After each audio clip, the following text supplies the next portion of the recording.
Oh boy. And when I say oh boy, I mean oh boy. Like, wow.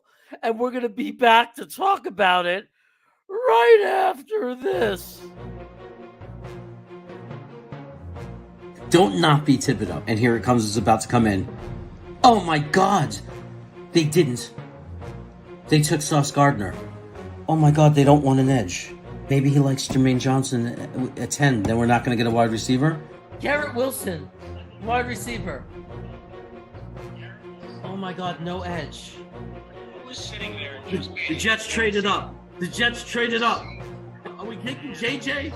Are we taking JJ? Because I know Braden is in New Zealand saying, we should get 9, Mike. He's definitely saying that. JJ! We got Johnson! We got Johnson at 26! We got Johnson at 26! This is great! Yes! They took Roger McCreary. They didn't take Dean. We traded up. We can get the Kobe Dean. We can get the Kobe Dean.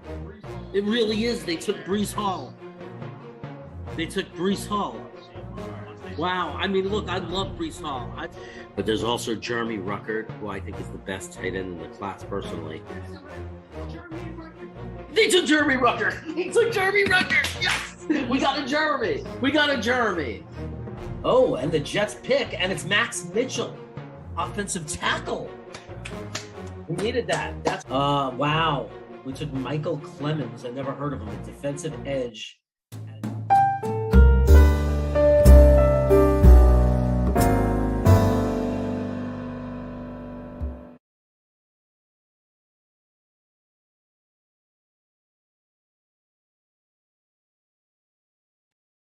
All right. So that was really weird. I didn't get to see myself. So it was really, really kind of crazy. But I didn't get to see that promo, that draft promo. I played it for a reason because there were a lot of guys that we chose that had a lot to do with that football game. But anyway, had hello. First, let me say hello. Grandizer's freaking out. Don't worry. I know there's a football game tonight. But Jet fans don't really care about that game that much. And it's not like I'm going to go on forever. So don't worry about it, Grandizer. It's like we've had enough football today. The Jets won. That's all we care about. Finally, is waiting for someone to go live. Well, thank you, Jacob Finnegan. I'm happy to be that guy. Harry W. Oh, my God, right? Right? Am I right? Oh, my God is absolutely right. Like, holy mackerel. Just unbelievable, right? Oh, we got so much to talk about. This team is built to go deep into the season. Dominant run game and stout defense. We will be in the hunt for sure. That is providing, and I'm not trying to be negative, not being negative at all. I'm just being realistic. Okay, we had some good defensive games last year too, and then had some bad ones. So consistency. But I agree with you, Snowball. If we can consistently play that level of defense, if our defensive line can play at that level, or at least most of the time, because no team does it every game all the time. But if that's the normal who we are, yeah, like this team is built to go deep, and continue to win. Why not? If a defense that plays like that, a running back like Breece Hall, and then you have Carter to change the pace. I mean, this guy Breece Hall is like no joke. I don't think people are fully really processing what we have with Breece Hall. This is week after week after week. This guy is making huge plays. Okay, just like he did in college. This is a winner, guys.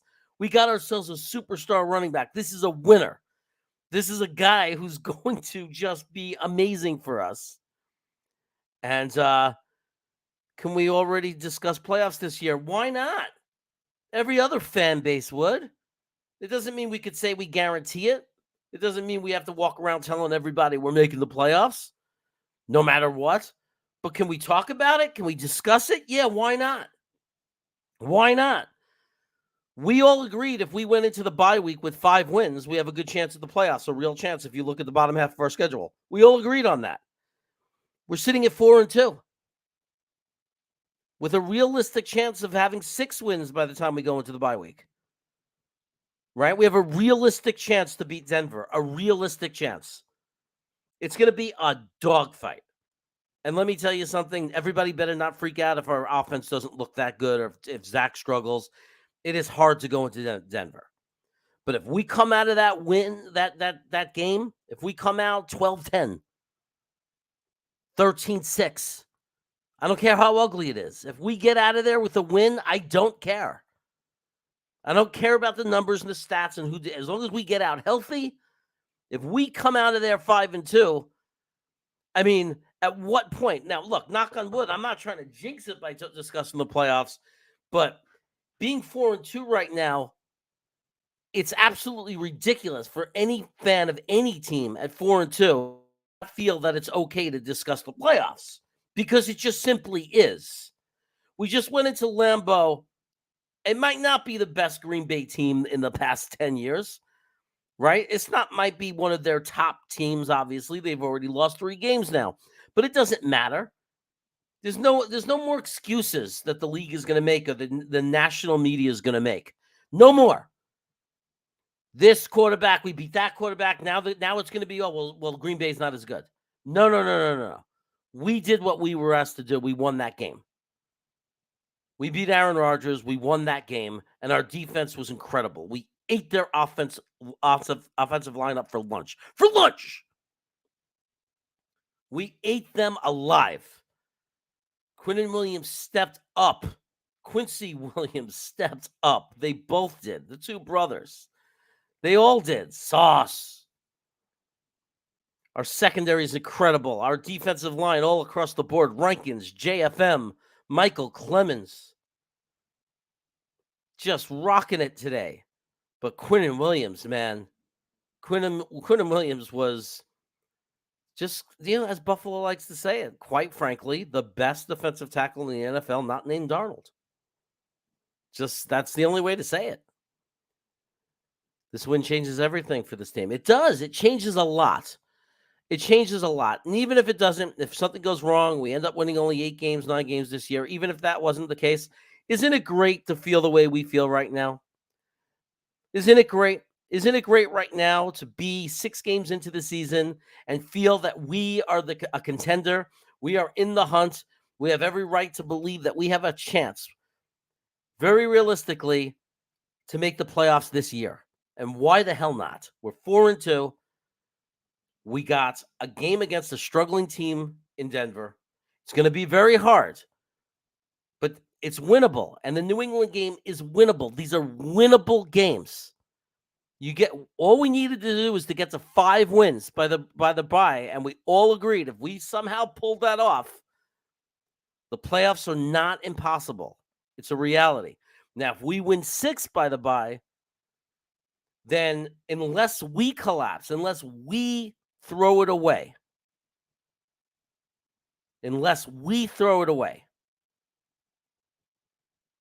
we're going to make the playoffs. I never said I didn't want Breece Hall. As a matter of fact, it's exactly the opposite. I was one of the biggest supporters of Breece Hall in the draft. I have mock drafts. I have evidence where I selected Breece Hall and people argued with me and said, no, you can't take a running back in the second pick. And in the second round pick. And I said, with the 35th pick, if Breece Hall is still there, you have to take him. You have to. The only reason I was surprised was because I thought we traded up to get Nakobe Dean or a linebacker or a safety. That was my surprise.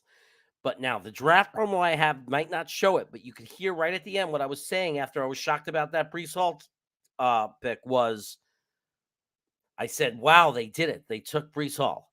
They didn't take a linebacker.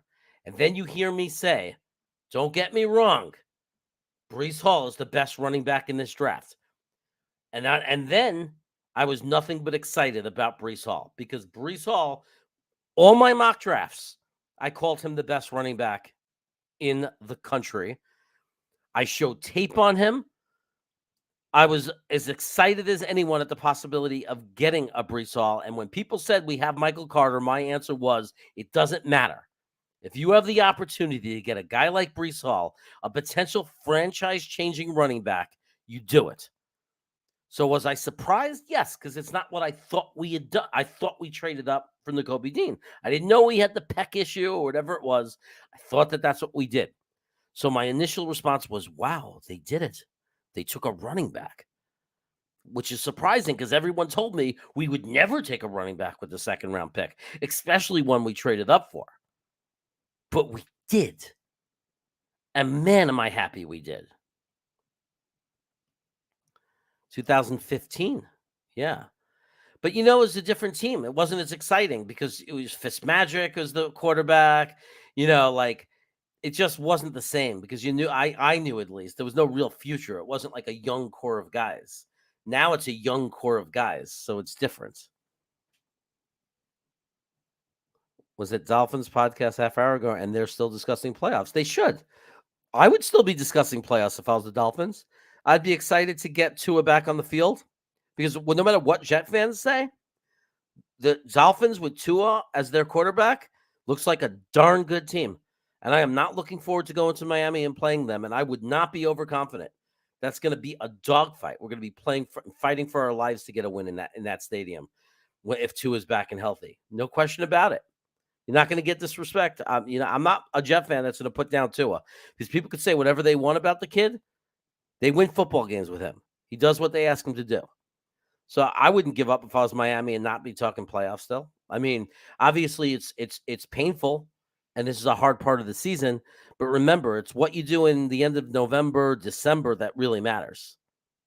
So which is why we have to, even though we could discuss the playoffs as Jet fans, and I'm saying it, we could discuss it. Let's not get overconfident because remember, you have to win meaningful games in December at the end of the day. But today, if we split the rest of the season, that's 9 wins. I know. And we have a very good possibility to do that. And that right away going into the season, if you would have told me 9 wins, I'm very happy. Now, my expectations have changed. Obviously, we're 4-2. So 9-8 feels disappointing now. But don't get me wrong. Overall, a month after that disappointment, I'd be happy. In the offseason, I'd be saying, hey, 9-8. We're on the right track. Look, there's no longer a if we're on the right track or we have to prove we're on the right track. You have to know that we're on the right track. I mean, no matter how pessimistic you might be, whether you believe in this year or not, even if you're not the biggest fan of Zach Wilson, whatever it is, you can't sit there and tell me that you're not excited and understanding that the Jets are going in the right direction. We're absolutely going in the right direction. Just getting guys like Sauce Gardner and Breece Hall. How is that? AVT. I mean, that's the right direction. That's like Michael Clemens, the right direction. We are going the right direction. We haven't felt anything like this in a long time, people. Feels good. I am confident we could beat any team with this beast of a defense and good running game. You know what? If they play to their potential, if they do what they did today, right? One game does not a season make. But yes, if we showed that we have the potential, the capability, when we play all gas, I'm going to steal their term, we can compete with anyone. I know I definitely have to order a Breece Hall jersey, but I have so many now. It's like, how many jerseys am I going to have? And plus, I can only wear my Zach Wilson jersey, at least until, hopefully they knock on wood, they won't lose. But right now, I'm not wearing anything but my Zach Wilson jersey during games because we've won 3 in a row. So I'm not changing a thing. What's happening with my 49ers? I don't know. I think the Jets stole the thunder. But hey, look, I'm trying to build up that channel. It's going to be interesting to do it now. Maybe they'll get sick of the other guys whining and everything because they do that. They whine a lot. Maybe they'll want somebody like me who's very objective and can actually talk intelligently about football and talk about what's wrong with the Niners instead of whining, because a lot of their content providers, not all of them, I'm saying, but some of them, it's absolutely ridiculous. They think they're entitled to a Super Bowl every year. Please, for the love of God, please get rid of the fossil of the two fossil. What who's the two fossil? Who is that, Bruce? Who are you talking about? Mike White. Oh, Mike White and Flacco. Oh. Well, you got to have backup quarterbacks. Remember, if if a backup quarterback was a guy you wanted in there, they'd be a starting quarterback somewhere else. So it is what it is, right? I mean, I wouldn't mind having Bridgewater back as our backup quarterback, to be honest, for example. But even he didn't do great today. Well, he did all right today, not great. But, the reality is a backup quarterback is never the guy you want to see on your team in there, unless, you found your future superstar. Zach needs to find G. Wilson and more. Yeah, look, I know. But we ran the ball mostly today, and Zach found the receivers he needed to find when he needed to find them. I know. I want the numbers too. I want to see those guys be successful. But Garrett dropped a few, and I don't know what was going on with Elijah. They had him running deep all day. Maybe he was just a decoy. Maybe that was the game plan. So it is what it is. We're going to look at the tape. Domsey will help us out. By the end of the week, we'll look at the tape and we'll figure out why we weren't throwing to Elijah. It might simply be that Elijah Moore was not open. We're gonna find out. Just give you a hard time, Jeremy. Appreciate it. Thanks, Jacob. I know, Jacob. I love you. It's nothing but love. You're allowed to bust my balls, man. I'm from Brooklyn. You know what I mean? It's a compliment when you bust my balls. Because where I'm from, if people don't care about you or like you, they're not going to bust your balls. If people bust your balls, that's like a compliment. You know what I mean? So, hey, you bust my balls. It's all right. I won 2 games wearing my white Jericho Carter jersey. I'll be wearing that until we lose. Absolutely, my brother. So Strevler's an interesting guy, Bruce. I don't know, because we've seen guys look really great in preseason and then stink it up in real life in the games. But I'm interested in seeing more of Strevler. I would love to see him continue to have a chance to be part of this club. But to be honest with you, I don't want to see Zach Wilson get hurt. I'm hoping that it's not going to matter. I'm hoping that we're not going to at all, you know what I mean? Like at all have to think about it. I just want Zach to be healthy. Zach can throw for 2 yards, and if we win, I don't care. Absolutely. I mean, I don't want it to be every game. He had a rough first half, but again, we don't know really. We have to look at the tape. It may have been that everybody was covered, but I would like to see him take off and run in those situations a little bit more. But you're breaking my balls too. But it is what it is. Relax. I hope you're not telling me to relax. I think I'm kind of relaxed. Like, I'm not sitting here screaming we're going to the Super Bowl or anything. I'm taking this as far as to say we have the right to talk about and discuss the playoffs. We shouldn't run around saying we're going to the playoffs. We shouldn't run around and say that. But as a fan base, we're allowed to discuss it. We're allowed to look at our schedule and say, wow, can we beat Denver? Are we going to beat New England? If we beat just one of those teams and we're 5-3 and we go 5-4 into the bye week if we lose to Buffalo, what does that mean when we come back? Let's look at our schedule. Does 9 wins get us into the playoffs? We're allowed to have that discussion. It's not unreasonable. It's unreasonable if we say it's guaranteed because we had a good game. We've had a great run here going. Today was different, though, because it was Aaron Rodgers today. It wasn't Jacoby, whatever his name is, Bristler, or whatever his name is. It wasn't a rookie quarterback for the Steelers. By the way, Trubinsky played really well for the Steelers, and they won and beat Tampa today. So might say a little bit about our win. And it certainly wasn't going against a third-string quarterback against Miami. We went into Lambeau Field, and we kicked their butt.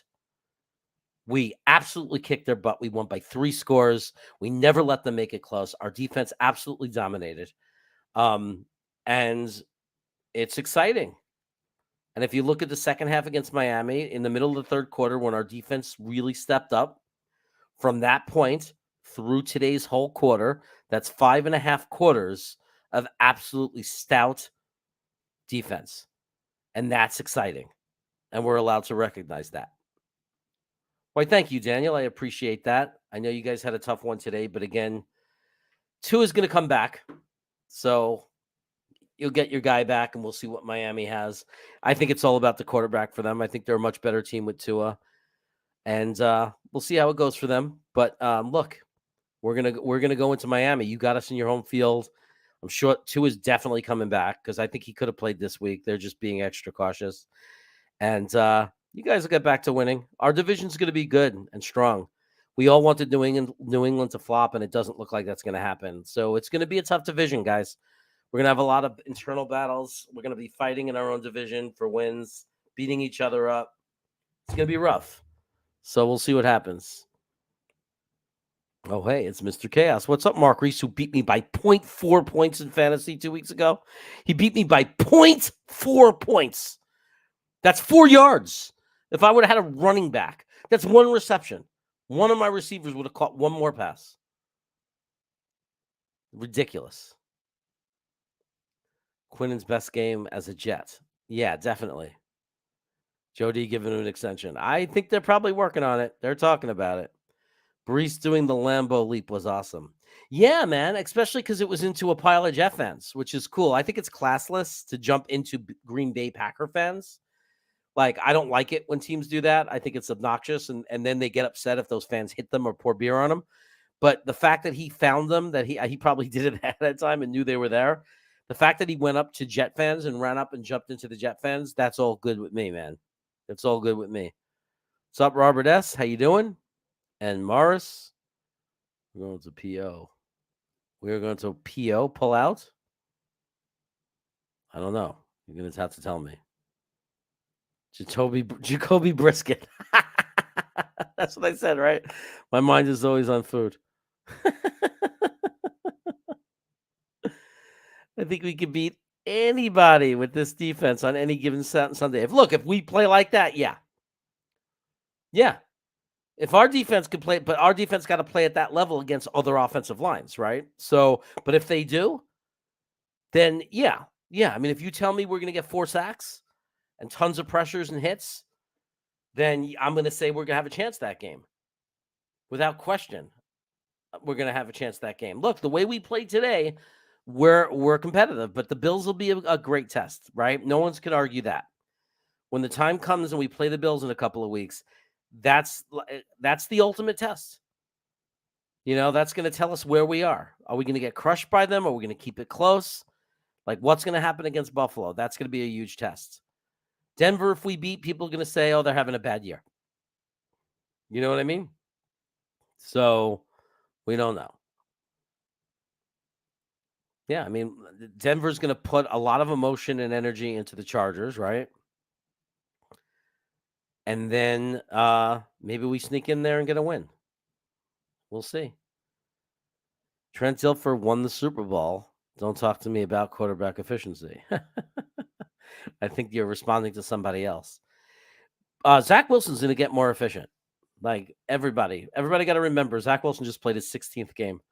And another thing that I want to say about Zach Wilson is he got better the second half. And that's important. And he made the plays when he had to. So everybody's like, remember, we should not be judging Zach Wilson. We don't know how good he's going to be. He's as good as Josh Allen was his second year, I think. Frank Zappa. You're 5 yards better than me, friend. You're 5 yards better than me. Got to give props to Ulbrich. Yeah, you know. I mean, how could we not? He called a good game. He's got to keep calling that game. Look, maybe this is what it was the whole time. Maybe we just maybe the linebackers finally learn where to be. They're making the right decisions. Maybe the defensive line creating pressure is the trigger for all of that. We're certainly getting much better safety play than we ever have since this regime's taken over. The last few games have been great. We've been really strong at safety. So, you know, it's coming together. The beautiful thing is it's only 6 games into year 2. So, and we got a guy like Joe Douglas who seems to be able to get good players. And we have Saleh and smart guys like that. Like, I mean, the world, the sky's the limit. Sky's the limit. Like, we have young guys who are going to get better. Clemens, JJ. We've got Huff is getting better all the time. So we have guys on like going the right direction. Yeah. But we couldn't expect to have that defense last year, Harry. Because look at the personnel we had last year. We lost Carl Lawson, right? We lost Vin Curry, who actually played well today. We lost all of our safeties. So, it is what it is. We needed time to get the right talent in there and get the right people, and it looks like it's coming together. The Jets uniforms have to do with us winning 3 straight. Keep it that way. Look, all I know is I'm wearing the same jersey and I'm not taking it off. If we keep winning, I'll keep wearing that jersey. I'm not washing it. I'm not doing anything to it. We also get Denver in a short week. Yep, that we do. Let's hope it means something. The Jets' next 3 games, you see, so technically we only need to win one of those. I mean, I want to win 2 out of 3 or even all 3, obviously. But we only need 1 to get to 5. And the whole thing about the bye week was 5 wins if we wanted to be there in December. Now, I think 2 of those games are very winnable. The way Denver's been playing, that's a winnable game. Unless they break out and play amazing this week and change our minds, that's a winnable game.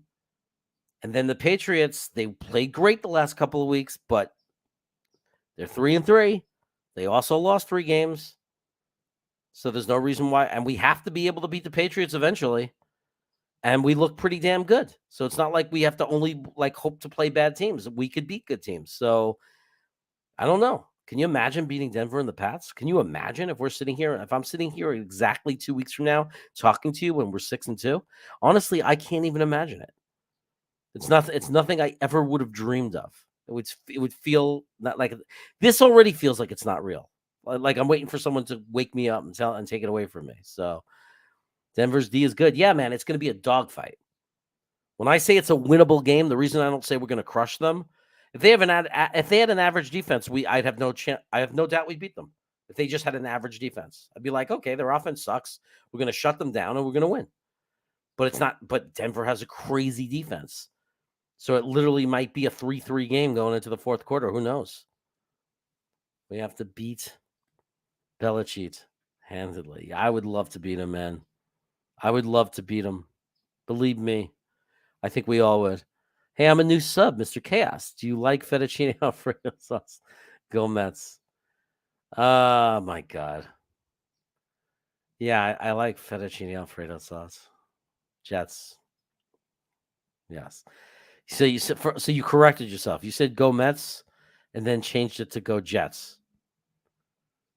Oh, my God. Anyway, here we are. We're sitting here after 6 weeks, and we are the number 3 ranked team in the AFC, I believe. Clutch, we were pulling for you so hard, brother. We wanted you to win that game so bad. I'm sorry, you guys, man. That sucks. That sucks. I was hoping he could pull off a miracle at the end there. Absolutely sucks, man. But, I mean, obviously it's early in the year, and Kansas City has proven that they're for real and a contender, but we really would have loved it if you beat Buffalo. Yeah, Breece Hall's amazing. No question about it. No question. We're super excited about it. As you can imagine, Jets aren't used to getting guys like that. Guys working out. I mean, I think Breece Hall has already done more than – who did we pick from Penn State years ago at running back? I'm forgetting his name already. But anyway, Breece Hall already probably has more career yards than that guy had his whole career, and we picked him with the number 3 pick in the draft. So, the guy from Penn State. Remember that?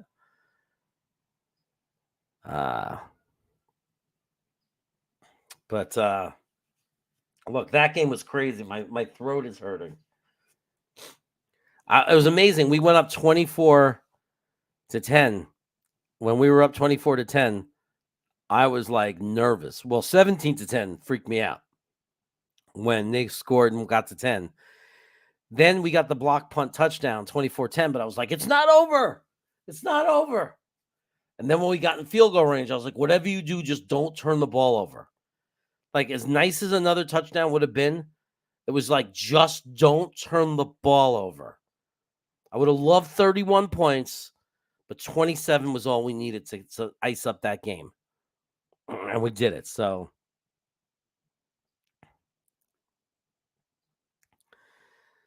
the Broncos lost their left tackle. They don't have a right tackle, and their cornerback is out for the year. Yeah, look, I just don't want to be overconfident. You know what I mean?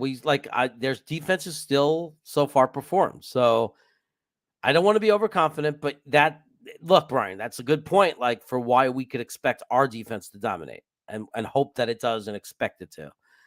And hopefully they don't take that for granted. You still have to come and play the game. You still have to come and be ready to jet up. So, but look, I don't at this point, man, like at some point, like it's just they just got to keep winning. Oh, the number 2 cornerback. Okay. What do you think about the Moore comments that just came out? He wants the ball more, and who can blame him? Yeah, look, he's supposed to want the ball more. But we have to look at the all-22, see if he was open. And if he was open, yeah. But I also think that the routes he was being given were specifically, like, it didn't seem like they wanted him to be a big part of the game because it looked to us like he was going deep every play. And that wasn't going to work against Green Bay.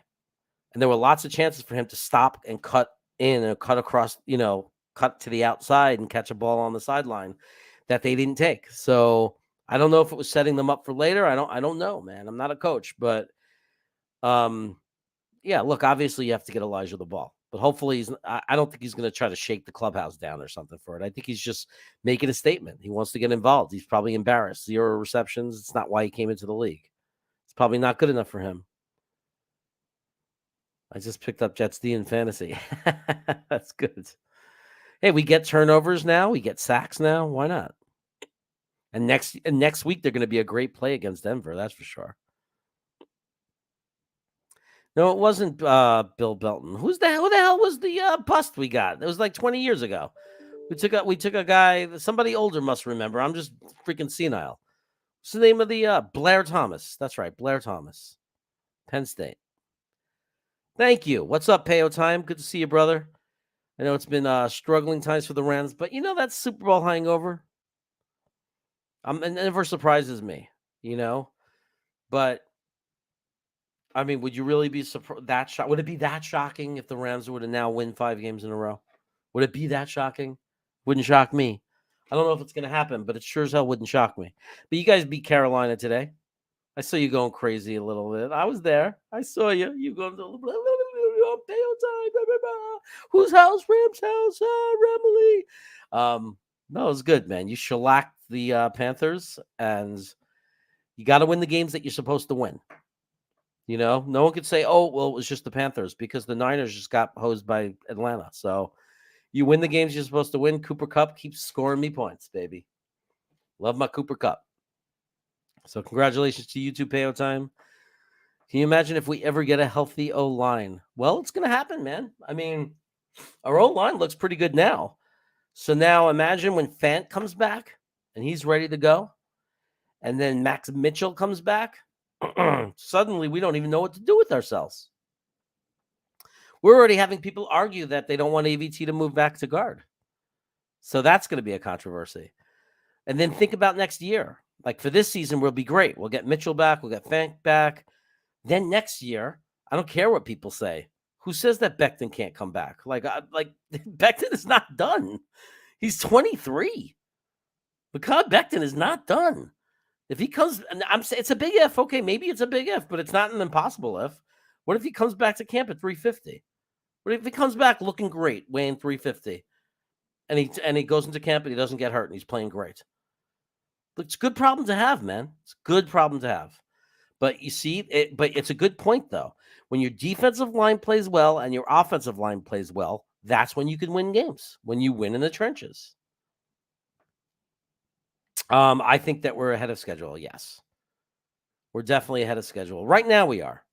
Hopefully we don't get sucked back to reality, and hopefully this is reality, but we're definitely ahead of schedule.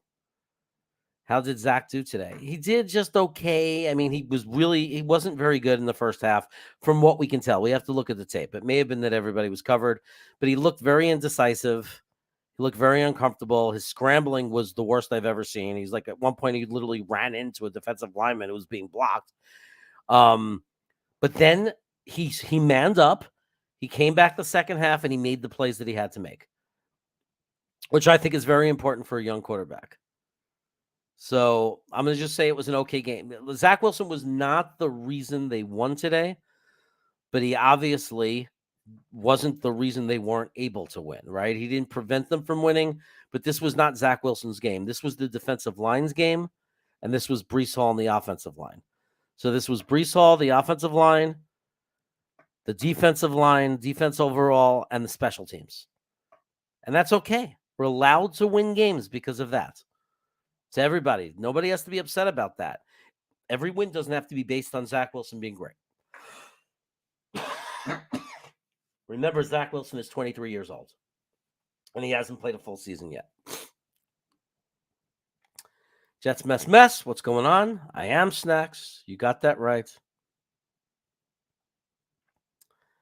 Elijah McGuire. I don't know who that is. Is that another guy we picked once as a running back? But Blair Thomas was definitely the guy I was thinking about. Yeah. Hey, Payo. I think somebody's calling my name. Rams won today. Yep. No, I know that they won. I just think that it was being they've just been having a rough season for them. At this point, O-line is fine. We're just waiting on a quarterback. Yes, but it'll be nice when Fant is healthy and Max Mitchell is back, because right now we're an injury away from not being fine. Right? We're an injury away from Connor McDermott. So so I just want Fant to be back healthy. Even if he's on the bench, I don't care. I just want to know that it's not Connor McDermott that's next up. Well, yeah, man, that's the way it is. I mean, look, I still go live even if the Jets win or lose, but I'm much louder when we win. What team in New York is best? Well, okay. Personnel were better than the Giants. I'm going to say this, though. The Giants have a very, very good coach. And that's not an insult at all to them. Because where I'm sitting, coaching is the most important thing in the NFL. I mean, obviously, quarterback coaching, you could argue, which you have those two things, you're going to be a good team eventually. You get a great coach and a great quarterback, you have to be the worst GM in the world to not be able to build a winner. Right? Great coach and a quarterback. I don't know if Daniel Jones is the answer, but he's playing a lot better under this coach. Now that they have some offensive linemen too, they're playing a lot better. But here's the thing. The Giants played Green Bay on neutral territory. Now, the Giants beat Baltimore. We lost to Baltimore, but that was the first game of the year for us with our backup quarterback. See how I could use that as an excuse too? But we went against the same team that the Giants did just 7 days ago. The Giants played them on a neutral field. We beat them much more handedly than the Giants beat them. Does that mean we're better than the Giants? No. Does that mean the mainstream media is going to rank us higher than the Giants? Probably not. But it's a reality. It's a fact. So, but the Giants did beat Baltimore, and we lost to Baltimore. We don't play the Giants, and we're probably not going to find out, except there's the rest of the season. So at the end of the season, we'll see who's standing. We'll see what the records are. Jets hold the 26th pick. Wow. Well, you know what you can get with the 26th pick, right? Because last draft, we got JJ. So maybe that's not such a bad thing. The refs were terrible today. We need an explanation of the BS. Yeah, you know, I am concerned about the refereeing. You know, and I think one of the things I'm hopeful for is when we finally establish ourselves as a winning team, we're not going to be a victim of that as much. But I think at this point, being the Jets and being in Lambeau Field, you saw what you saw. But the refs were terrible. And I don't think there's an excuse for it. They were terrible. And it pissed me off. I cannot believe the Giants are 5-1. I know, it's amazing. It's amazing. I mean, he's obviously in line for Coach of the Year. And I don't see how anybody can argue that. But they got to keep it up. We'll see what happens. Dallas exposed them. Dallas crushed them. I mean, so it's not like they have any chance to be better than Dallas. And I don't think they're going to beat Philly. I think they're going to get swept by Philly. So that's 3 losses they got coming their way. But we'll see. Maybe they'll prove me wrong. I don't root against the Giants. I couldn't care less. They won't, though, because this is what the NFL wants, Jacob. Right? So they're not going to investigate. I was saying the same thing during the game. Remember? I was screaming it. They need to investigate. This is going to ruin the game of football. I mean, it's just absolutely ridiculous how bad the referees were.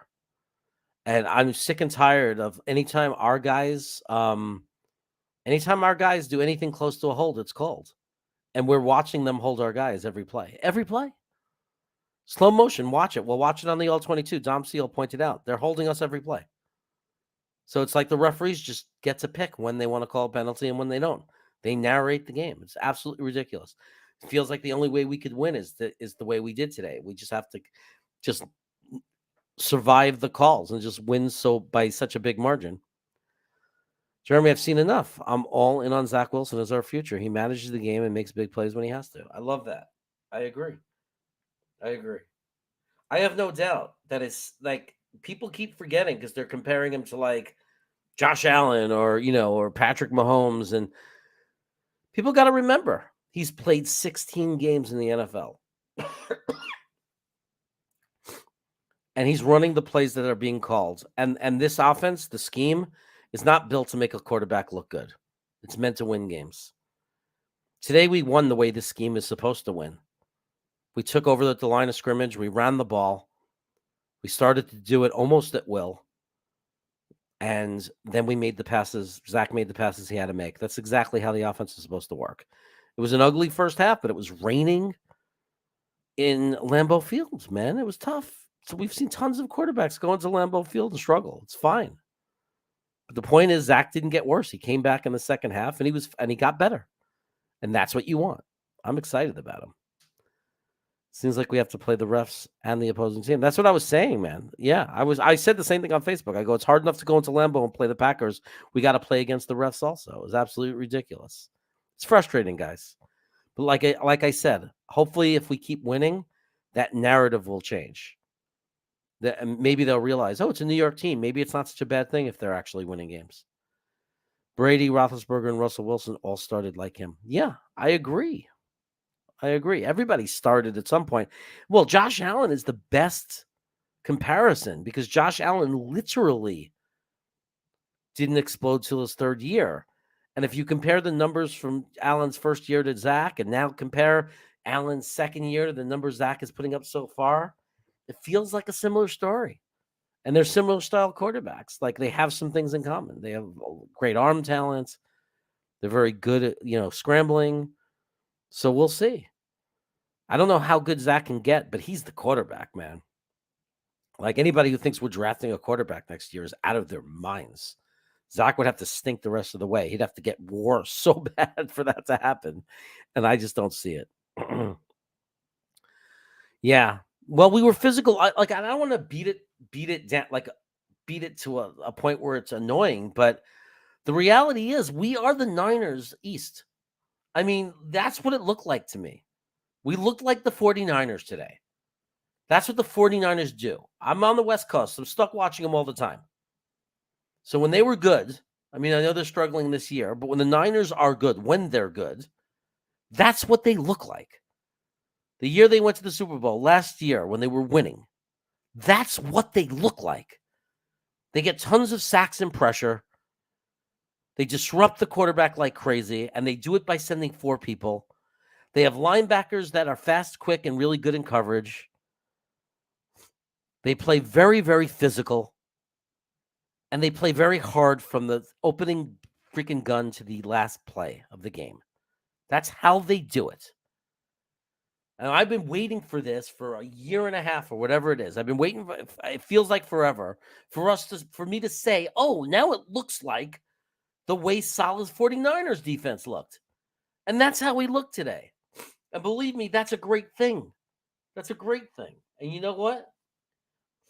Even though they had Nick Bosa and they have Nick Bosa, I don't know if they have the depth that we have. Like we might be ahead in like this might be the best Salah's had to work with as far as depth. We'll see. Because I think when JJ will come back healthy with Huff and JJ and Carl Lawson and Jacob Martin and Michael Clemens and Quinnen and Rankins played really well today. I mean, there's a lot of depth to this team. Oh, you've been going through a lot of hotels and traveling. There was nothing like watching Peo Time do a video in LA with his In-N-Out burger. It was so cute. He's got his I'm trying the In-N-Out burger. We don't have that in Toronto. And I heard that in the States they really like the In-N-Out burger. So I'm going to eat it. Anyway, he was there in LA, and I put in his comments to this video, I was like, you better watch your back, man. You can't stand on some random street in Los Angeles holding your bag of In-N-Outs. Somebody's going to come over there and knock you upside your head and take that bag. But anyway, then he went to the ocean. He's like from the movie The Warriors, Peo Time. He was like, yeah, when I get to the beach and I see the ocean, I feel like I'm safe. I feel like I'm home. That's you had to see the Warriors to know what I'm doing. But anyway, Peo Time, I love you, man. Just need to start throwing the ball at 3rd and 1 and killing the drive. Oh yeah, that's bullshit, man. I don't even understand that play calling. That was something we had a lot of problem with today. Me and Green Bean were bitching about it. Just get the yard. You got Brees Hall. You got Brees Hall. You got Conklin. You got Ozuma. You got AVT. You know what I mean? Design a play that gets you 1 yard every time or a couple of different plays, but stop having to do low percentage plays to get 1 yard. It's annoying already. It's enough. I'm plugging his Niners again. Yeah, plugging my Niners, baby. Check out the 49ers chaos. It's really not the case. I just got started. I just put some boring videos in. They're so boring and they're so vague because I know nothing about them yet. So it's just like the Niners are getting better on the offensive line. They should be able to win. I am going to do a live show tomorrow on that channel. I'm bringing in a 49ers expert to talk about the loss. So if you want to come hang out, you can. But it's going to be all about the Niners. I don't know what I'm going to do about this backdrop. I don't have any Niners banners. I certainly don't want to have to like every time I do a Niners thing, I have to like put those banners above the Jet banners. That's like taboo, right? So I'm probably going to just have to blur the background or something. See, it's never going to be as professional a channel because it's never going to take priority. But I'm just trying to set it up. You know what I mean? I'm doing my best. But what's up, Eric Craig? How's Texas? How's Texas? I know you're very happy right now. Hell yeah, the Patriots make me nervous. I know I said it before. The Patriots. I'm nervous about the Patriots because we haven't beaten them in what feels like 5 years. So yeah, I'm nervous about the Patriots. I don't care if there's no Tom Brady because that didn't help us the last 2 years, right? So I don't know. Until we beat them, I'm nervous about them. And now they got this guy Bailey Zapp or something that's like the next Brady. He's like, look at his numbers. This guy's terrifying. We're gonna have to like pressure the hell out of him, like shake him up early, hit him hard, sack him. We're gonna have to do some stuff because yes, it makes me nervous. So we're gonna have to beat them, Ablab. We're gonna have to find a way. We just have to win. Like, we have to just go beat New England this year. We have to split with them. At worst, we have to split with them. It'd be nice to sweep them, but at worst, we have to split. We cannot get swept by New England this year. So I have a feeling we're going to beat them. We're going to find a way. I'm an East Coast, West Coast double dipper. Yep. I am a double dipper, by the way. When people aren't looking, I don't give a shit. If it's like a giant potato chip or, I do the sour cream and onion. I mean, I'll try to be polite about it. I won't go "Ow," and then dump it in. I'll break the chip in half. I'll say, this is a big chip. I didn't get a lot of dip. I break the chip in half. I put the dip side. I eat it. Then I take the other half of the chip and I dip it back in that dip. But I don't think that's disgusting because I break it with my hand. You know what I mean? So, yeah, their defense is playing well now. It feels like we always go against good defenses, right? Because now we're going to have Denver. Then we're going to have New England. Then Buffalo. It feels like it's always a good defense. That's why Zach has to work out and be great because that's the only way that you survive in the NFL. If you have a great quarterback, you could find a way to beat teams with great defenses. But Zach, so far, knock on wood, since the first game, that was one of them wasn't his fault, but there was one ugly pick. But since that game, Zach is protecting the football, which is really nice to see. So let's hope that continues. If we protect the football, it gives us a chance. Yeah, we got we showed up and played the entire game today, I think. I mean, not the offense maybe, but as a team, we played the entire game because we went toe-to-toe at Lambeau Field with them in the first half. Our defense played amazing. Both defenses played amazing. Both offenses couldn't get the ball, couldn't get it going.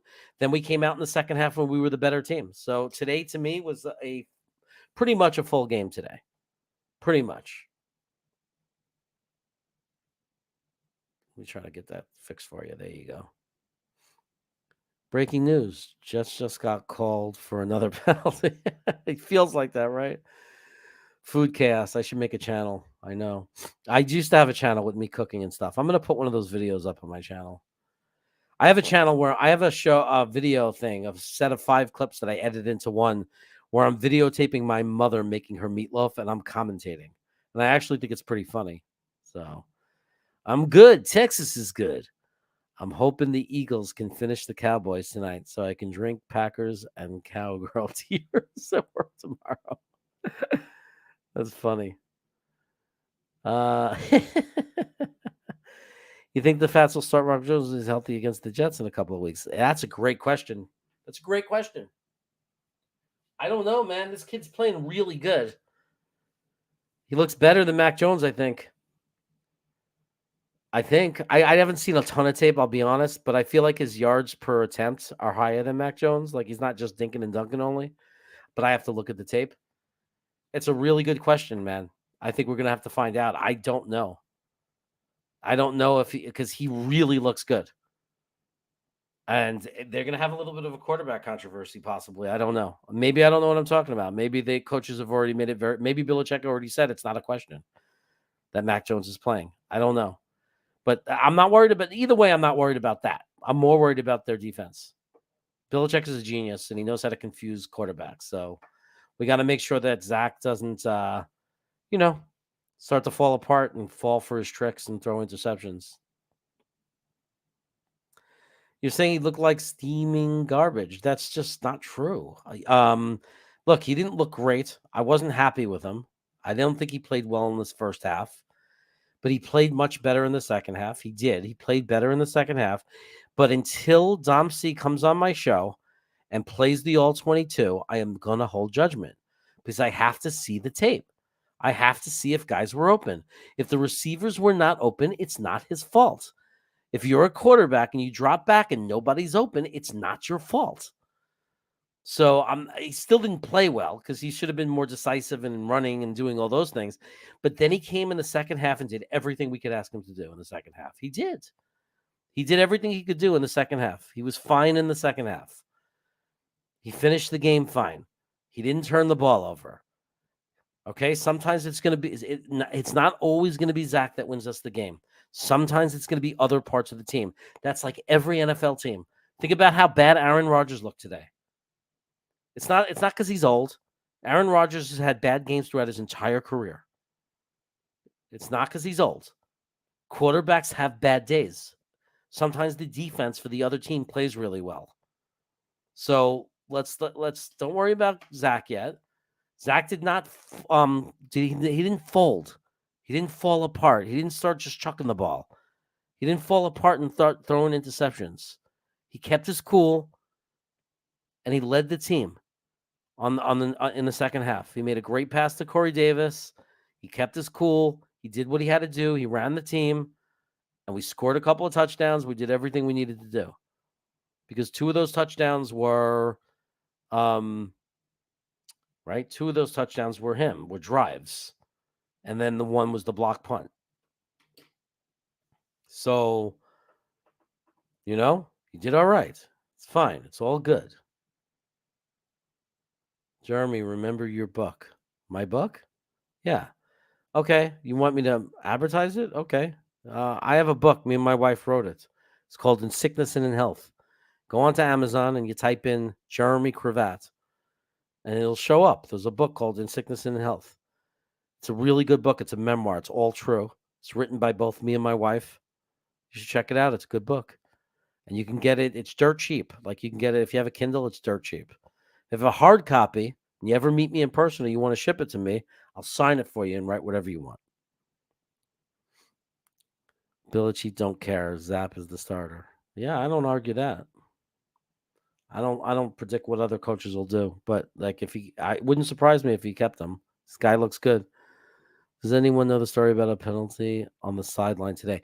No one knows except they said unsportsmanlike conduct. So I think maybe they complained or they yelled or they did something.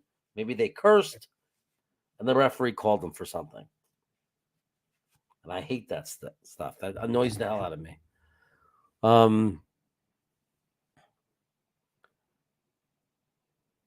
Thanks for the shout out for my LA vlogs. I was going to go on a long hike with the what you want to hike. So look, yeah, everybody, Peo Time has really funny vlogs from his trip to LA. It's a lot of fun. You should check it out. I'm not saying he was trying to be funny, but it's just funny. No picks against, and some big plays. Yeah. Look, if that's Zach being bad, if that's the worst of Zach, then we should be really happy. Because that, like a quarterback having like not his best game, that allows you to win the game, you can't complain. It's okay to have a bad half. Even if it turns out guys were open and he missed them, it's okay to have a bad half. It's okay. I think it's LaFleur's first half play calling that's the bigger issue. Me too. I think he was being too fancy, too much trickery and weirdness. Just play football. Do what he did the second half. Quick slants. You got these perfectly beautiful route runners. Use them. Stop sending Elijah deep 50 yards every play. And they just beat Green Bay. That's right. I'm not going to look. They just beat Green Bay. Knob is mad at Zach. Oh, Knob, we're 4-2. Knob, we're 4-2. He's 3-0 as a starter. Knob, do you remember what it was like? Did you forget already to have Flacco in there? Remember Flacco, the guy who didn't move? He was just like a statue. In Zach's defense, Green Bay's defensive strength is in their secondary. Absolutely. And we're going to look at the tape. We're going to look at the all 20. We're going to look at the all 22 and figure it all out. We are. So we don't have to like freak out over it. It's fine. I don't care. I don't expect Zach to be great every week. Even if he becomes our franchise quarterback and he's amazing next year and in 4th year, top 10 in the NFL, he's still going to have bad games. He's certainly going to have a bad half. I mean, that's the NFL. There's no such thing as a quarterback who doesn't have a bad game or a bad half or a few of them. That's the NFL. So far in the 4th quarter, Zach looks pretty good. And that's what matters. That's when you win. That's when you decide games. Cleveland, that final drive. Pittsburgh. That's when you need him to be his best. And so far he has been. And again, no turnovers. We are definitely a running team. And we're supposed to be a running team. It was never a secret that we're a running team. Right? That's the offense. The offense is this run. Then when they commit to stopping the run, that means they're bringing all their guys in the box. then you eat them alive with the one-on-one, the play action pass. That's exactly how it's supposed to work. Place called Barrie, Ontario. Zarp is better than Matt Jones. I've seen him in a couple of games, and the kid is sharp. Okay. Isn't it Zap? Zarp, zip, zap, Zarp. Zip, zarp, zap. Very dopey plays. It's good to see David Gerard here. What's going on, David? We are happy. We've won. We are 4-2, and it feels really, really good. Oh yeah, I could sign it, Baba Booey. I'm when I get sick, when I have a cold for the next 2 weeks, you're gonna see me sniffing and snorting and doing all this weird stuff. But I'm not really sick, but I'm really pushing it today. I've been on this is probably hour number 5 or 6. So it's a lot of talking, so it's drying out my throat. And yeah, but I'm not really sick. I mean, I feel much better and I can taste food again and breathe again, all that good stuff. I'm not coughing at night. I'm able to sleep through the night now. That's nice. I heard Salah cupped a fart and tossed it at the line judge. And that's how we got the penalty. By the way, Knobcraft, I just put your mustard hot sauce that you sent me on a ham sandwich. Boar's head ham, French baguette. I put on the mustard hot sauce. And let me tell you something about your mustard hot sauce. I love it because it's not like it tastes good. Like it gives you that feeling of mustard, like to make the sandwich delicious, but it also gives you that nice heat, but not too much heat that it makes it hard to eat the sandwich. So it's actually just an excellent way to eat a regular ham sandwich with mustard, but actually add a little bit of heat and give it that extra little kick. I really like it, man. I like that mustard sauce you got me. I really appreciate it. LaFleur didn't help him much with the play calling at the beginning of the game. Oh, okay. We're still talking about Zach. Okay. Look, we're going to look at the tape. We're going to figure it out. We're going to look at the all-22. We're going to know a lot more about Zach Wilson. But either way, it's just one game, and either way, he delivered in the second half, and either way, we won 27-10. So we should be really happy. Sideline judge is a Green Bay fan. He didn't like hearing the Jets talking trash. Probably. We just got flagged for winning the game. Oh, what's this? Rush has a rating of 1 right now. 1, because you can't go negative. Oh, wow. I'm not watching the game. Is he playing like crap?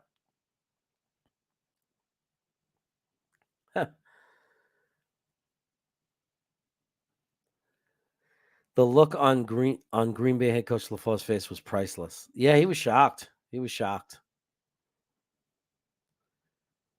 There's fires near my house in Camas, but I'm in Cary. Oh, okay. Great. You just moved in. You just got this new house. You move in and there's already fires near it. Fantastic.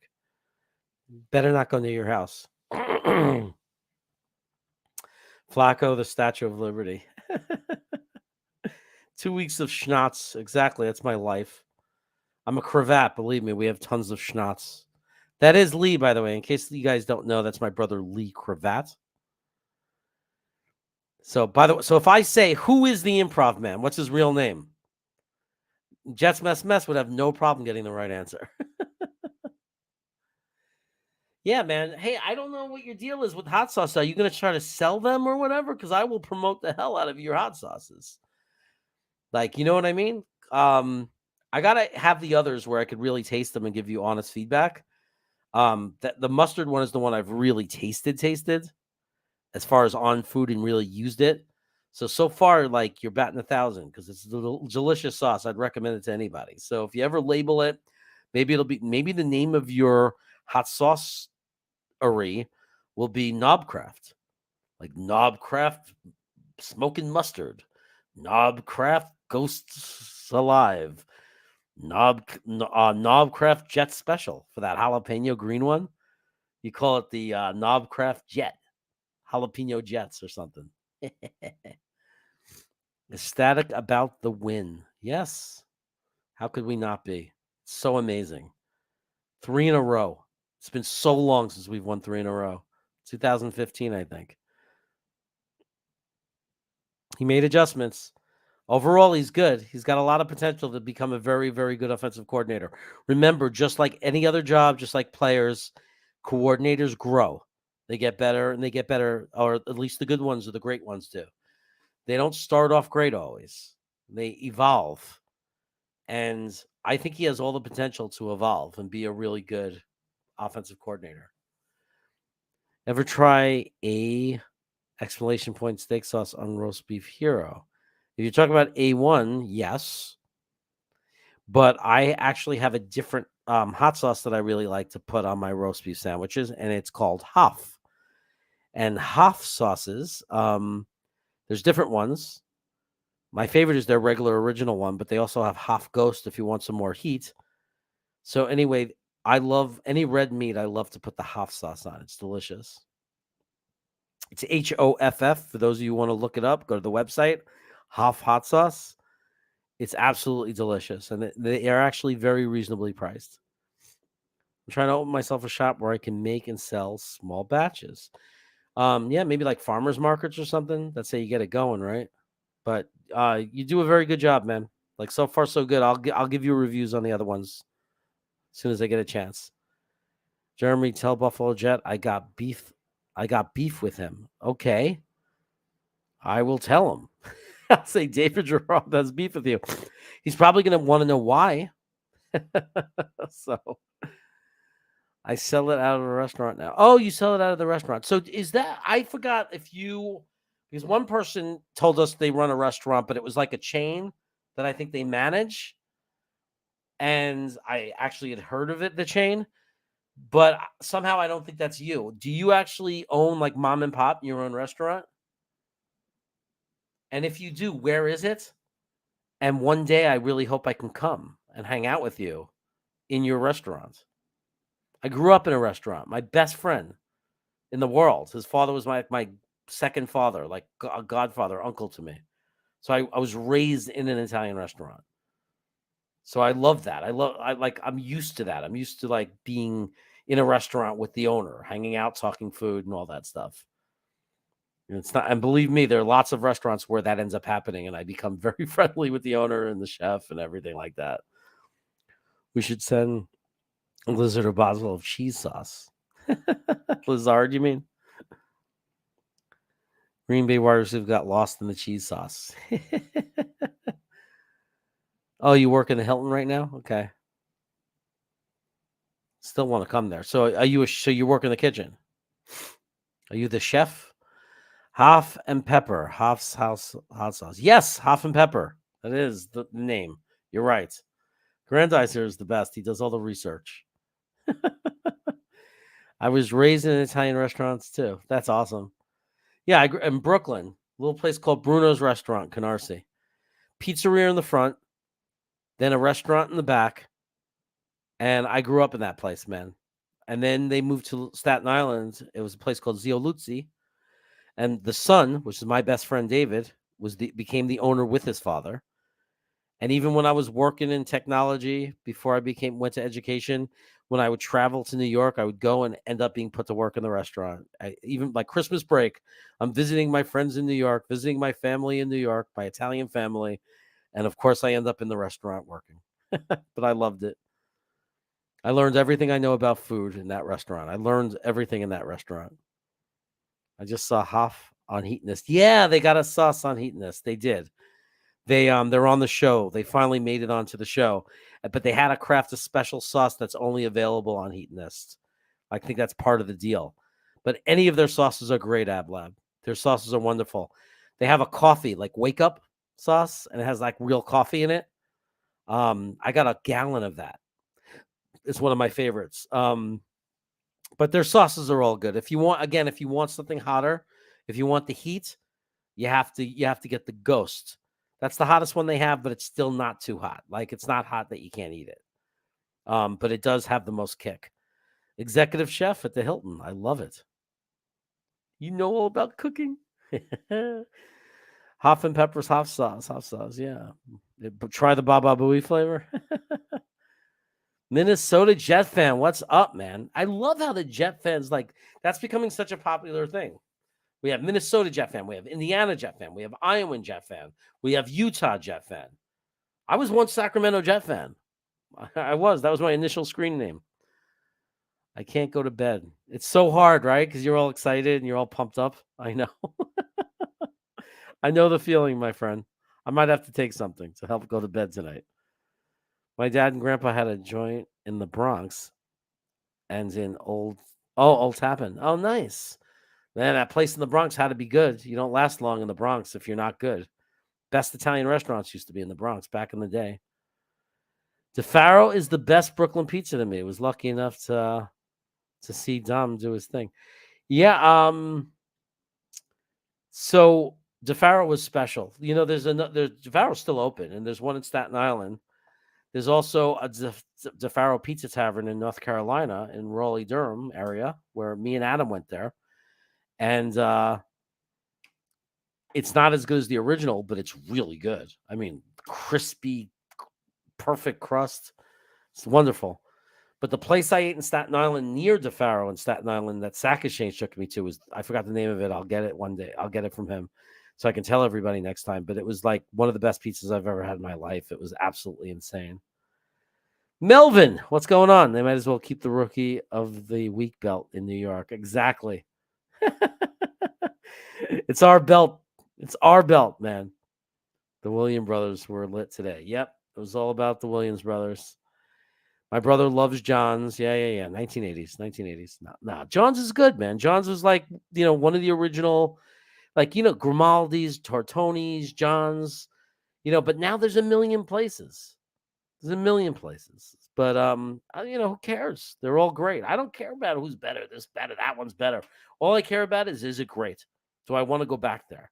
Like the place in Staten Island, I don't like, if I'm in New York, I don't care because I can get John's anytime. I was always able to get John's. That place in Staten Island is harder to get to. So I'm always going to dream about that place.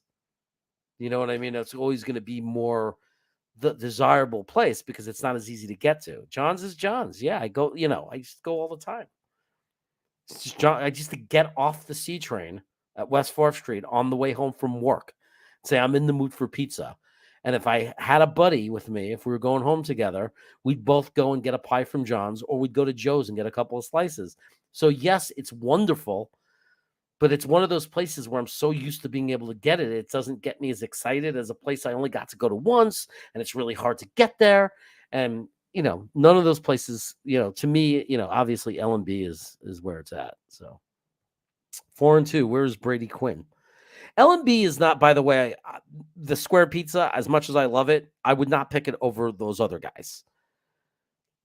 But L&B has the element of veal cutlet Parmesan Hero, chicken cutlet Parmesan Hero, eggplant Parmesan Hero that you can get. So you can get pizza and like half a hero with a friend like me and Green Bean did.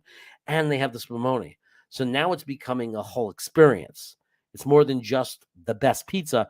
It's about the experience in the restaurant itself. The fact that you can get so much wonderful stuff. Vino, sorry I'm late. Have we spoken about Dick Chimney trying to fuel drama with Elijah Moore? Yeah, somebody had brought that up. It's not gonna cause any negativity. Like, it won't work. Of course, we all know that Elijah wants the ball. It's good that he wants the ball. I'm happy that he walked out of that game frustrated wanting the ball. But he's got to get open. And if he's open, he has a case. And if he's not open, then he's got to figure out how to get open. And if he is open and they're not finding him, believe me, they'll work it out. But they won the game. Knowing that, that he's not, if he goes into the locker room pouting and screaming, he's going to screw himself. He'll put himself in the doghouse because we won the game. There's no room for negativity. We like from the players. We won the game. They better be happy. We need Watu-K and his wisdom. We will have that on Wednesday. John freaking Nolte. What is going on, John Nolte? That's right. I'm the chaos, baby. We beat Green Bay and we're talking food. Yeah, man. Why not? Why not? Winning solves everything. It's true. It does solve everything. This is normal. No excuses from anyone regarding this victory. I hung out in Bay Ridge, Brooklyn before moving to Minnesota. By the way, Zach will come around with Moore and Wilson. Yeah, I have no doubt about it. I have no doubt about it. I think there are going to be games where we go off with the receivers, and I think there are going to be games where we run the ball a lot and use the tight ends. It's like whatever it takes to win. Green Bay, you beat them with your tight ends and running, and then timely passes, and that's what we did. We played the perfect game as far as how to beat Green Bay. So it's like I don't, we shouldn't worry about the play. I was like, sorry to the players who didn't light it up. Sorry to the fantasy people who wanted their player to score more points. But look, that's not what the Jets are trying to do. We're trying to win games, and that's what we did. That's LMB Spumoni Gardens, Ablab. It's the square pizza at LMB.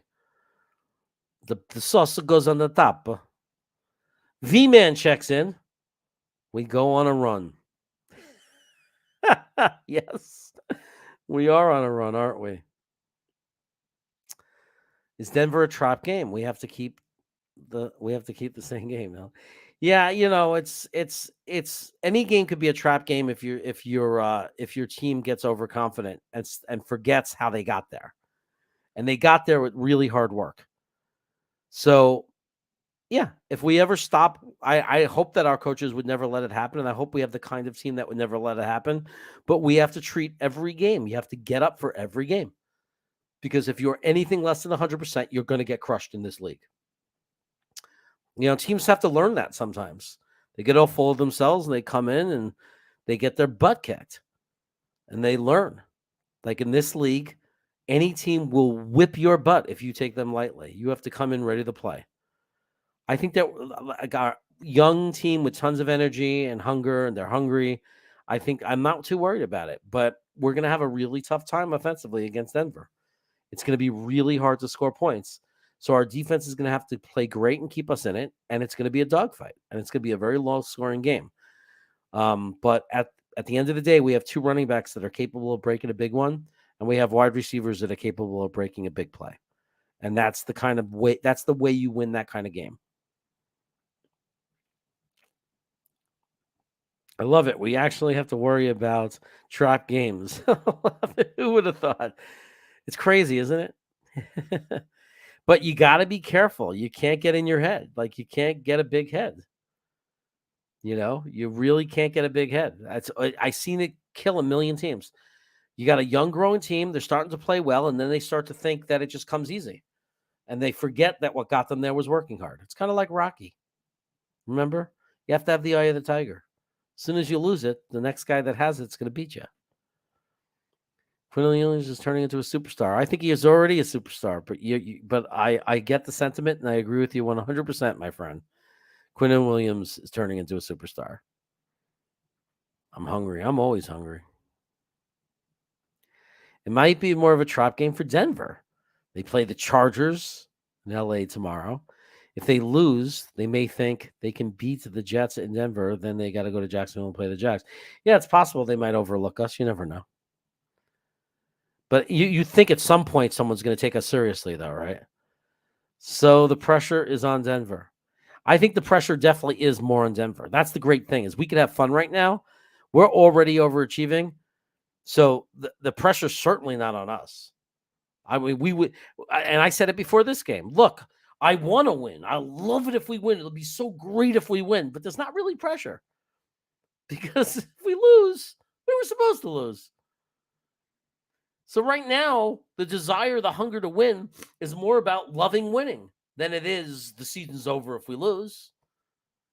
So I think there's definitely more pressure on the teams we're playing.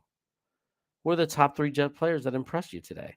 Well, I mean, you have to say Quincy Williams, right? You have to say Quincy Williams and you have to say Breece Hall. Those are the 2 easy ones. The rest you could fight with, right? It's very arguable for the rest. But to me, there's no way. There's no possible way it's not Quincy Williams and Breece Hall.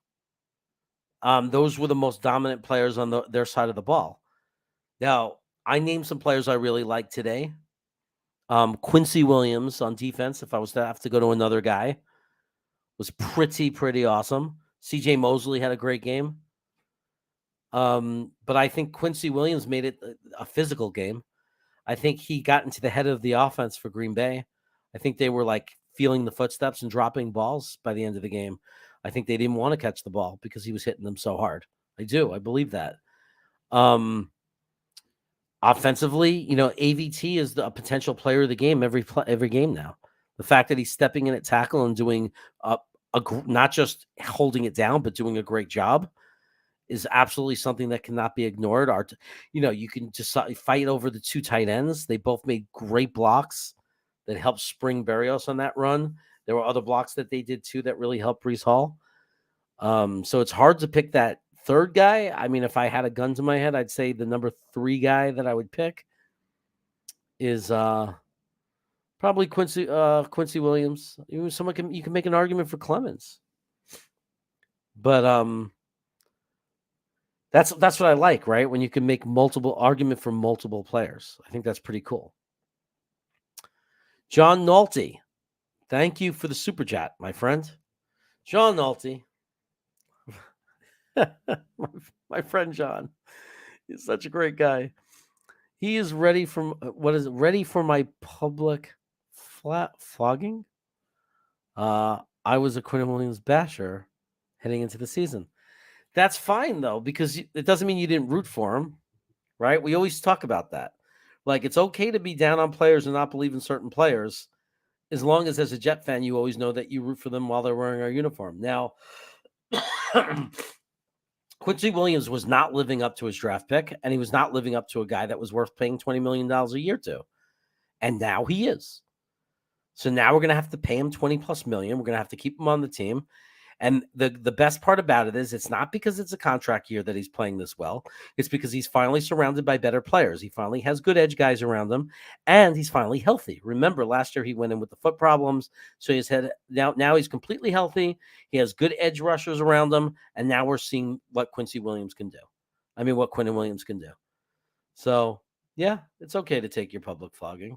As long as we accept the receipts. I had to take receipts on LaMarcus Joyner, so we opened up as 3.5 underdogs. Okay. It's going to be a long time before we get respect, guys. We're going to have to just keep winning, and eventually they're going to get it. Watch, next year will be very different. The Vegas lines on the Jets next year, we keep improving and growing. You're going to see a very different story. Love the confidence in the youngsters. They don't really know or care about the history of losing. I know, it's a beautiful thing. They say it all. They talked about it. I saw one of them talking about it. I think it was Zach. He was like, we don't know anything about it. He said, I lived on the West Coast. I never watched the Jets. He goes, I couldn't care less. I don't know any of those guys. Because we're just a bunch of young players that with a lot of talent that want to win. We're going to turn this organization around, and we're going to win. I don't care about no history. I don't need to hear. I don't need a history lesson. We're just going to play well, and we're going to win. Yeah, Dwayne Brown. Yeah, I shame on me for leaving him out. Dwayne Brown's freaking playing heroic football right now. Heroic football, absolutely. But like I said, it's hard to give game balls. Like the first two, I think, are obvious. But like after that, it was such a team win. That's what I could hear my brother saying that. Shaking his head and going, team win, man. Team win. I think my brother made it back to North Carolina. He's with my family now, my parents. When Carter had a big run play in the fourth after Breece had a big run, it was encouraging. Need that tandem more. Yeah, I think that Michael Carter plays better after he watches Breece Hall. And I think there's an obvious reason why. Every time he touches the ball, Michael Carter, he's playing for more snaps. So I love him. I love them both. Pat O'Donnell will be seeing him in his dreams tonight. You're probably right. Yeah, Brown has been a great addition. And imagine he's playing with a torn labrum. It's just unbelievable. I wish they let AVT run in the last goal line possession. Oh, you wanted to see AVT take the ball like the fridge? I don't know. They could. I guess they could. Who would stop AVT? Who would stop Quinton Williams? Remember what he did to Tyreek Hill? Top 3 for me: Brees, Quinnen, and Sauce. Yeah, Sauce is the man. Sauce is just going to be player of the week every game, though. You can give him you may as well give Sauce the game ball almost every week, though, right? Because it's Sauce. He's dominant. Jets offense and Zach will be tested against the Broncos D. Absolutely, man. It's going to be rough. It's going to be really rough. It's going to be a dogfight. We're going to have to really, really fight for points. And then, the Jets will end up coming out and winning 40-37 because that's what always happens when we think that. I didn't like Sauce flaunting the cheesehead hat and taunting the Green Bay fans. Yeah, I'm not really big on that stuff either. But it is what it is. That's what they do. Young players. Jeremy, tell Buffalo Jet fan to unblock me if he has half a sack. Reddy fell out of favor with him today. He doesn't like being proven wrong, even though he wasn't the one that said it. Okay, I'll ask him to unblock you. I don't know what happened, man, but I'll ask him about it. I don't like to see anybody blocked, especially like a guy like you, Dave, who's a known Jets supporter of the YouTube content providers. So I will try to help you work it out with him. Hopefully, you guys can work it out. But I don't know his side of the story. I'm not going to judge anything. I'm just going to say I'll talk to him. Maybe you guys work it out, make things okay. It's happened to me. I never like it. I never like blocking someone. I never like fighting with people who are viewers who have supported me. But we're all human and we have bad days or disagreements, We'll see if we can help you work it out, though. As of now, Jets are 3.5 underdogs. Vegas keeps disrespecting us. It's fine. It's fine. We're playing in Denver. Of course we're going to be an underdog. At least it's not 7. I'd like to see J. Cole blocked. Well, he's back as a new name, though. So you can't really block him. He's learned how to make multiple accounts.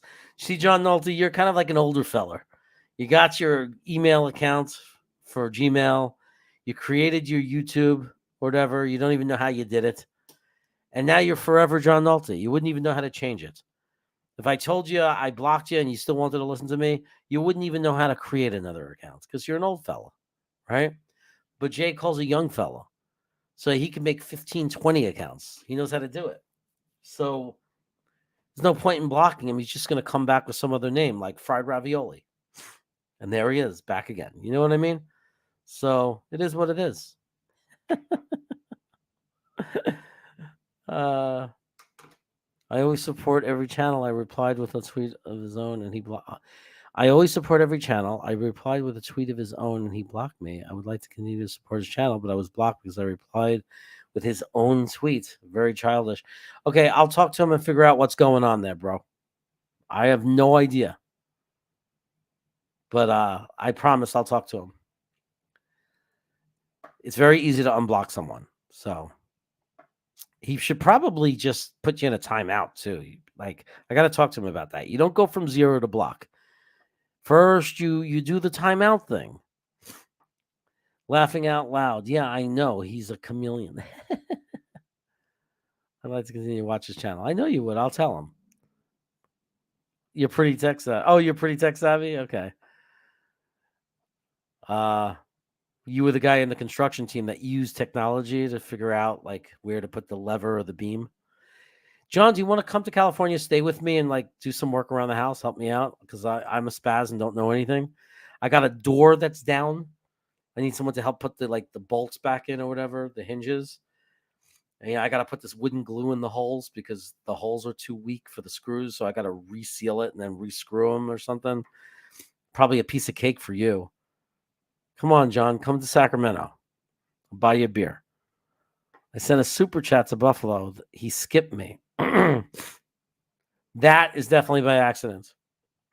Remember, AbLab, Green Bean actually has me on Thursday for the Thursday Thick of It because sometimes it gets really busy with super chats. I actually am in the back. I just watch the show like everybody else. The difference is I look out for the super chats and I look out for like Matt O'Leary or Richie from, if one of those guys come into the chat, I tell them backstage, hey, they're here. You might want to shout them out before they leave. Things like that. That's why they call me the producer. But it's very easy to overlook or skip a super chat. It sucks. I know that's why I do it to help Green Bean, but you should. I just want you to know that. Like I know him; he's a really good guy, so he would never do it on purpose, and that's something like I could let him know, so he can make it up to you next time. Because you're one of the most generous, like in that way. It's like what you do is amazing, supporting us financially and everything. So we'll take care of all that. I'll let him know. You just got to let him know. He's a good guy. He'll take care of that. And I think with David, the same thing.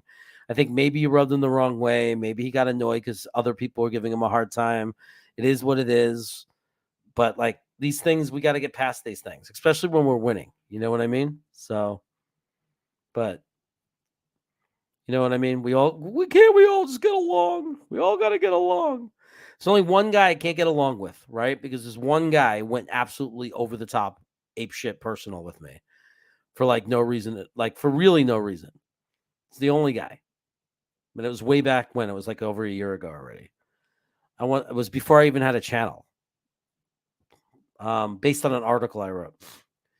Pal, I want the football pundits bet against us every time, keeping all the receipts, prove them wrong, and keep winning. Yeah, man, I like being an underdog. I like being underrated.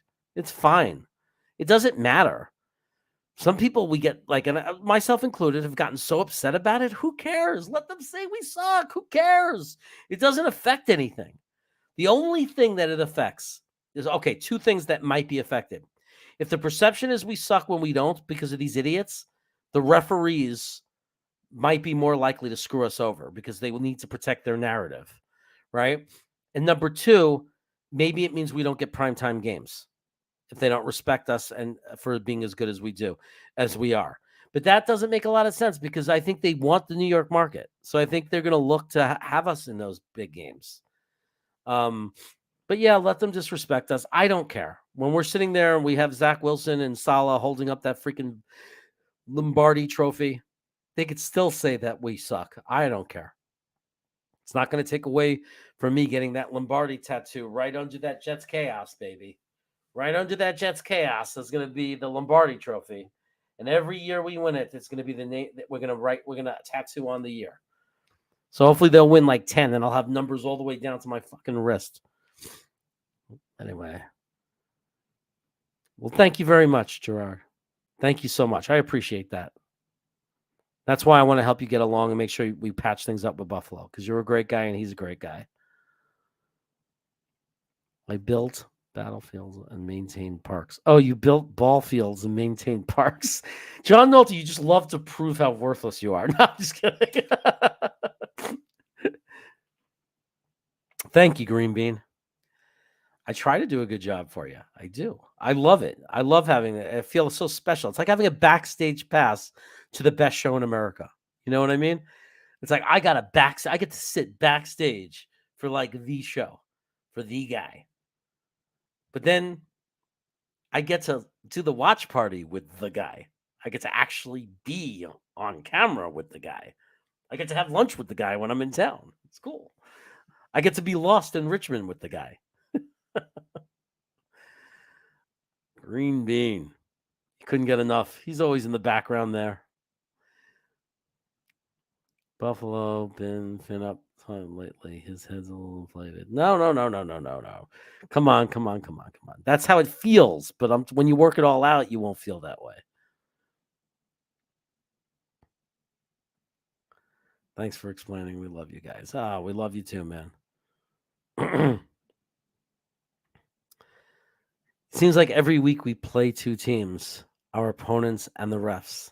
I went on Facebook and I said it, and then I took it down because I didn't want to look like after we win 27-10, my Facebook post is me bitching about the fact that we're playing against two teams, the refs and Green.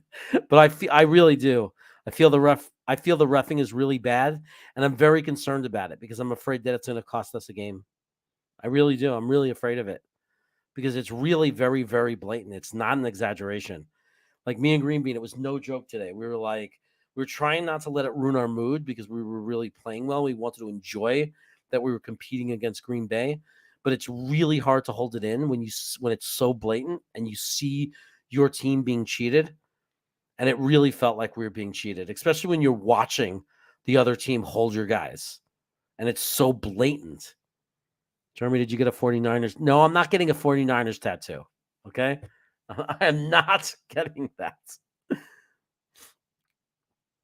I don't think 10 wins is crazy. I think it's crazy to guarantee 10 wins. I'm not going to run around and tell all my friends the Jets are winning 10 games. I'm not. But I'm also going to sit there and say, no way is it crazy. There's no way, there's no argument that could be made that it's crazy. Because we have a realistic shot to get to 6 wins before the bye. And if you look at our last 8 games after the bye, you can't sit there and say we can't go 4-4. We'll probably go 5-3. A very good possibility we go 5-3 after the bye, which means we only need one more win before the bye.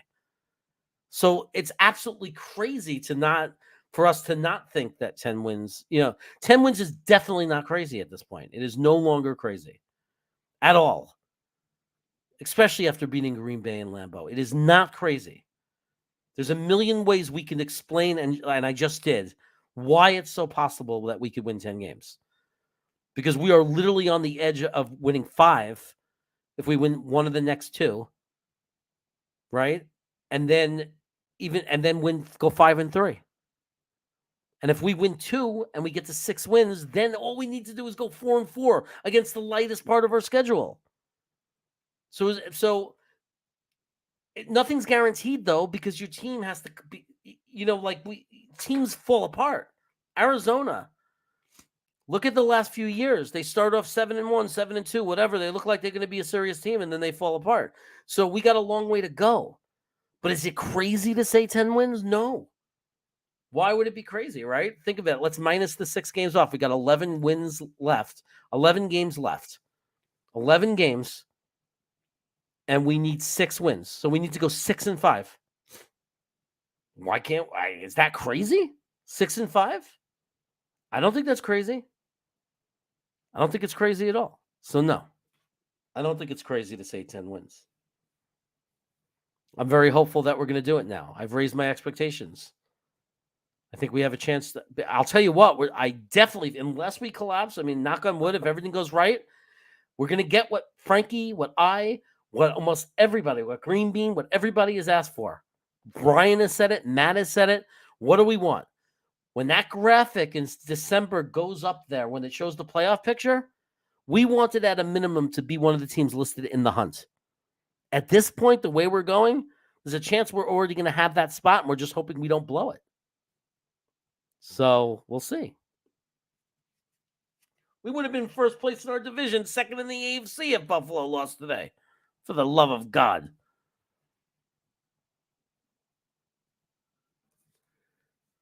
Yeah, man.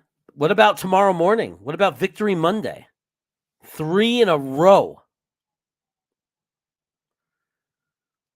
Green Bean backstage, I heard, is a trip. Well, you should know back when he was a comedian what it was like probably backstage. Can you imagine being backstage with Green Bean when he was a comedian? You're not joking when you talk about a trip. They just have the best YouTube channels. We do. That's why I'm doing a Niners channel, man. Because they need some, you know what I mean? I figure it's easy market to take over. Jeremy, you see Elijah and they'll complain about that guy. Yeah. He's going to be fine. It's like, we're going to look at the tape and see if he was open. If he was open, he has a beef. If he wasn't open, then they get to go to him and say, look, you got to get open. But they were literally sending Elijah downfield 30 yards every play. That's not the way to attack Green Bay. We were talking about it during the game. But we have to look at the All-22. None of us really know what happened until you watch the All-22. Dom C proves everybody wrong every week once we look at the tape. Once we look at the film, he will literally point out why we don't know what we're talking about. And it's like, we can know what we're talking about I have access to All-22, but I don't see it the way Dom sees it. Like, I mean, the guy knows what he's doing. So let's give the guy a chance. I'll have him back on this week, I promise. If he's willing to come, we'll get Dom C back on and we'll break down the tape. And we'll see how he did. We'll see how Zach did. We'll see how Elijah did. Which Chef fan has the most Pro Bowls? Klecko? I don't know. That's an Adam question. That's a Y2K question. Which Jet has the most Pro Bowls? I don't pay attention to stuff like that. I honestly don't. It could be Curtis Martin. It could be Lance Mel. It could be Mickey Schuler. It could be maybe it's Klecko. Maybe it was Gastineau. I doubt it. Gastineau didn't last very long. But I'm so bad at that kind of stuff, dude. I don't track stuff like that. Like I never cared that much. Even like the Rookie of the Week. It's like I know people on Twitter get all happy about it. I really can't. I don't care. I just want to win. I care about one stat. What's our record? I just want to win. And admittedly, I want to see Zach play well because I want to believe that he's a big part of it and we're going to be great for years to come because of him. So outside of winning games, that's the thing I care most about. Zach Wilson. The Jets of the past have these penalties beat them. Quinnen was a man possessed today. Yeah, he was absolutely outrageous. I want to watch your live stream on game day with Green Bean, but you guys are always 3 plays ahead of my game stream. That's so weird, John, because Green Bean is usually really way back. He uses Sunday Ticket. So I wonder how you get the games. Because I thought that Sunday Ticket is so far back. I can't imagine that you're further back than Sunday Ticket. Today we were fast because it was regular TV. But usually when Green Bean's on Sunday Ticket, I pause it and we're like way behind. But that stinks because we would love to have you there. If Zach starts balling at all, we are in.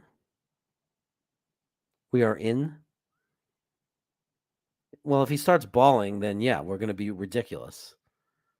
We're just because great quarterback play, and we're out of this world at this point.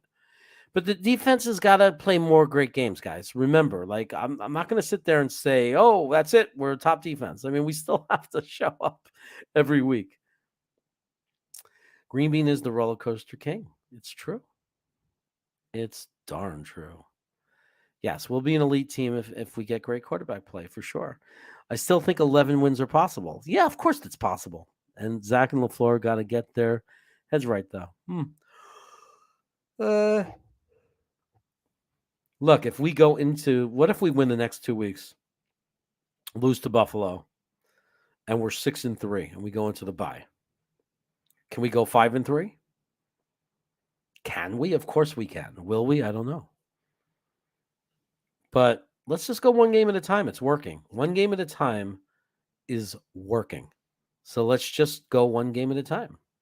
Let's see if we can beat Denver. Exactly, Melvin. This is what we should be so happy about. It's like my wife was saying it. My wife was saying it because it's like so obvious to her because she's not caught up in everything else. She's like, wait a second. The Jets are 4-2. And I said, yeah. And she goes, but you said they only won 4 games last year. And I go, yeah. And she goes, so they already won as many games as they did in all of last year? And I said, yeah. And she said, holy shit. It's amazing. It's unbelievable. Barney Miller says we're going to go 15-2. I hope you're right, Barney. I hope you're right. It's a great TV show, by the way. Throw a service dog out there on the sidelines and codify a series of barks to let Zach know when to throw the ball. I think that would be cheating. It's amazing we're doing this and Zach isn't even rolling yet. Well, he's playing much better than he did last year, but you're right. He's certainly not what we're hoping he's going to be yet, right? We're hoping he's going to grow into something much better and that he's on the path. And we saw flashes of it. But, you're right, though. It feels like he has one way to go, and Zach is just going to get better and better. It does feel like that. God finally is smiling on us. My girlfriend said, I haven't seen you this happy since we started dating. We started in 2017. That's great. Man, I feel like I'm getting sick again because I'm talking too much. Who can beat us? If we stay healthy, we run the table. 6-5 is a loser's mentality. Sorry, I'm so high off this win.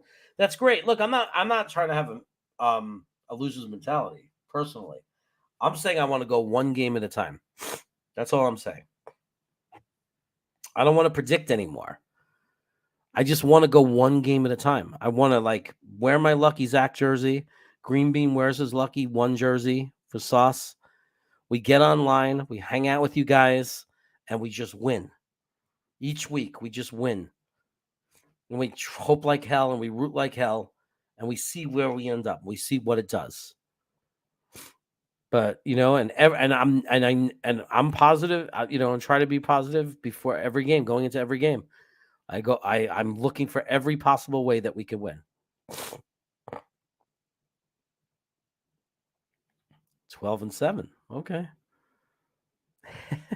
It's a high standard. Almost a month of happiness with Victory Mondays. I'm over the moon. Yeah. It really is amazing. We haven't felt this way in so long. And we all deserve it. There's not one Jet fan who doesn't deserve this. Even Modine deserves it. Some guy. What did Elijah say? He wants the ball more, Barney. He got 0 receptions today. 0 targets, I think. It's all over Twitter. What, the whole thing with Elijah? Well, hopefully it's not going to be a distraction. You can blame. They'll talk to him. Does Green Bean still have the fluffers backstage? No, there's plenty of seltzer. There's lots of lights. He gives me a lot of ring lights, so I'm able to get his attention if I need it. So, yeah. By the way, I'm very excited to say that next week I'm going to be doing those watch parties with Green Bean from this studio. I don't know where the TV's going to go because the whole idea was to get a small TV that would fit on the desk. But I went a little crazy because they like Google lets you do like 0% finance. So you can pay like $10 a month for the 2 years. And I got a 42-inch Google TV coming. So I don't know where it's going to fit. I mean, I have a side table here. So at worst case scenario, I'll be looking like this.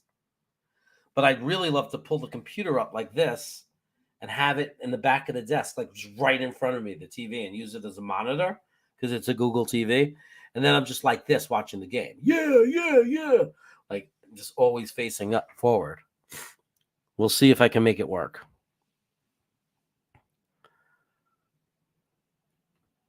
Expectations before the season, just be competitive. Yeah, expectations change as you go. It's just the natural way of things. We all got a taste for winning, so that's what's going to happen when you get a taste for winning.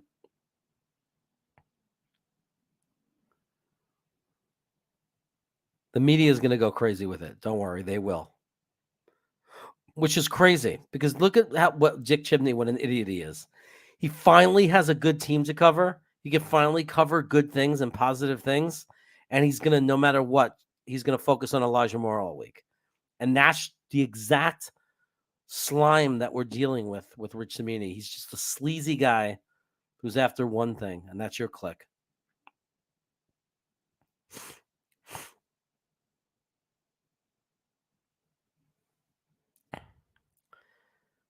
Yeah, look, he's upset. He feels ignored. It'll be all right. I'm not going to let it blow it out of proportion. Maybe they make him inactive next week. Parcells would.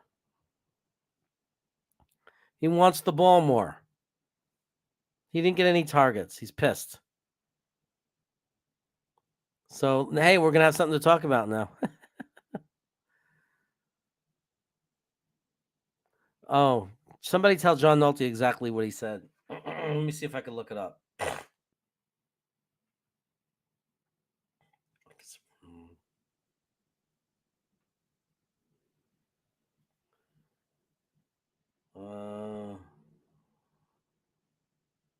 I don't see anything yet.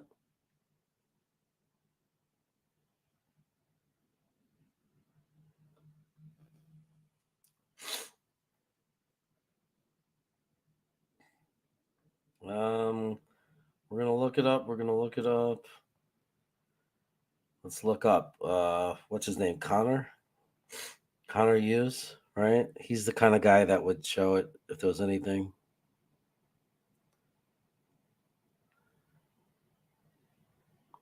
I don't see it. I don't see anything yet. Elijah Moore. Okay. 2 hours ago, Elijah Moore tweeted this. Rich Samini made a comment. Of all the eye-popping stats and factoids today, this one is hard to understand. Elijah Moore, 0 targets. And Elijah Moore retweeted it and added this comment. If I say what I really want to say, I'll be the selfish guy. We winning. Grateful. Huge blessing. All I ever wanted. Buttersweet for me. Probably meant to say bitter. Bittersweet for me, but I'll be solid. I'll just stay quiet. Just know I don't understand either. I think that's reasonable. That's not even saying I was open and he should have thrown to me. That could have been how the play calling. It is a little confusing. Look, he's wondering the same thing that we're wondering, right? Because during the game, what did we keep saying? Like, where's Wilson? Where's Elijah? Why aren't they throwing it to him? We were saying the same thing. So is it that shocking that Elijah Moore is wondering, like, why am I not getting a chance to help this team? Maybe they need to explain it to the guys. Maybe they need to say to him, hey, you might not get a target today.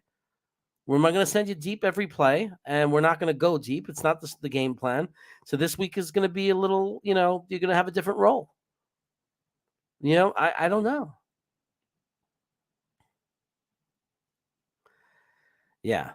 Okay, I understand that. Yeah. Yeah. I mean, how about just removing it? Get off Twitter. Just get off Twitter. But at least it's not that bad. He's not doing what Robbie Anderson's doing. Right? Robbie Anderson got thrown out of the field today. He got sent to the locker room. So at least he's not doing that. But yeah, I'd prefer he just don't even go on Twitter. So he got sucked into Rich Samini. And Rich Samini will be so happy if this led to a controversy and Elijah being unhappy or anything, if it became like a bad thing. Rich Samini would be so proud of himself. Look at the shitstorm that I caused. He'd say to the other beat writers, see how I help us out with our clicks? He's a piece of shit. I read the tweet as maybe it's my fault. You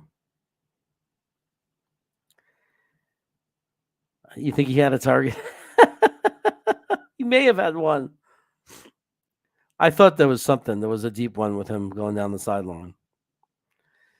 Robbie Anderson said a few days ago on Twitter or something in an interview bad about the coaches of Carolina. Oh no, he didn't say anything bad. He said that his basic reaction to the guy Matt Rule getting fired was, and it was very obvious that he didn't care that Matt Rule got fired. And then today on the sideline, he was arguing and making comments to the coaches, and they literally sent him to the dressing room. They threw him, they said, get out of here, and sent him to take a shower. And now they're saying that he's probably definitely going to get traded really soon. And there's rumors that they'll take a 6th round pick for him. And no, we're not going to go after him, I don't think. So, because we're not going to take on his salary. Robbie cursed out one of the coaches, so the coach threw him out. Yeah, that's what I was just saying.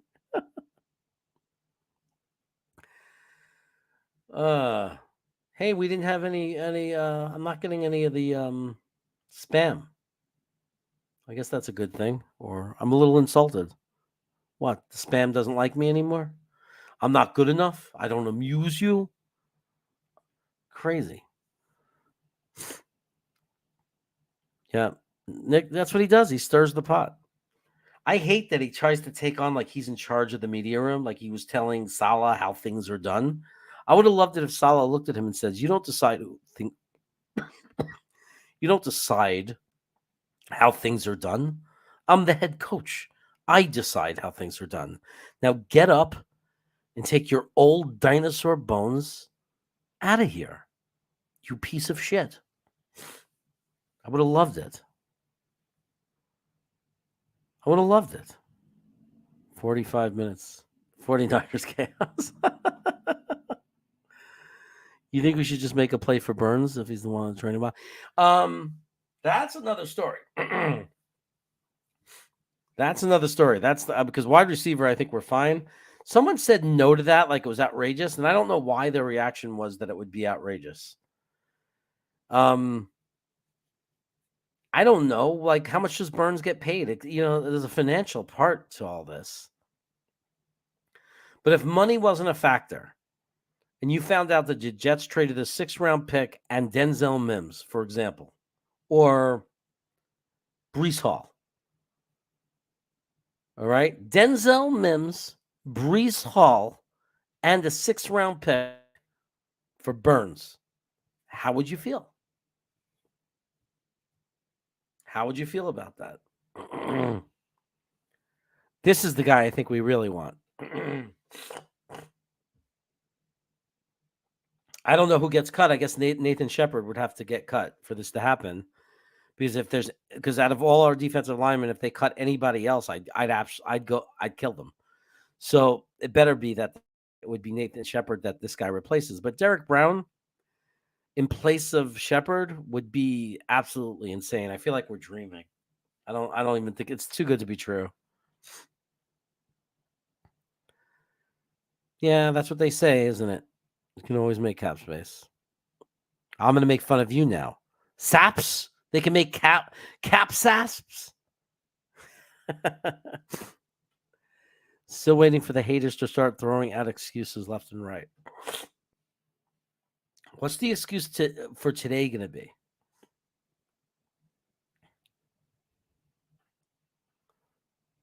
Right? Imagine they deactivate Clemens or something. Like, no. If they were to get him, the only person that they would just simply cut Nathan Shepard. Aaron wasn't 100%. Yeah, they're going to say things. Like, there's no doubt. We are definitely not sellers. That doesn't make any sense, right? There's no way we're sellers. We might be more of an equal thing. Like, hey, we have this guy Denzel Mims, and we're wasting him. Hey, we have this guy Bryce Hall, and we're wasting him. Like, we have some talent that's being like just shoveled off to nowhere's land. And if somebody gives us something valuable for it, I could see us doing that, right?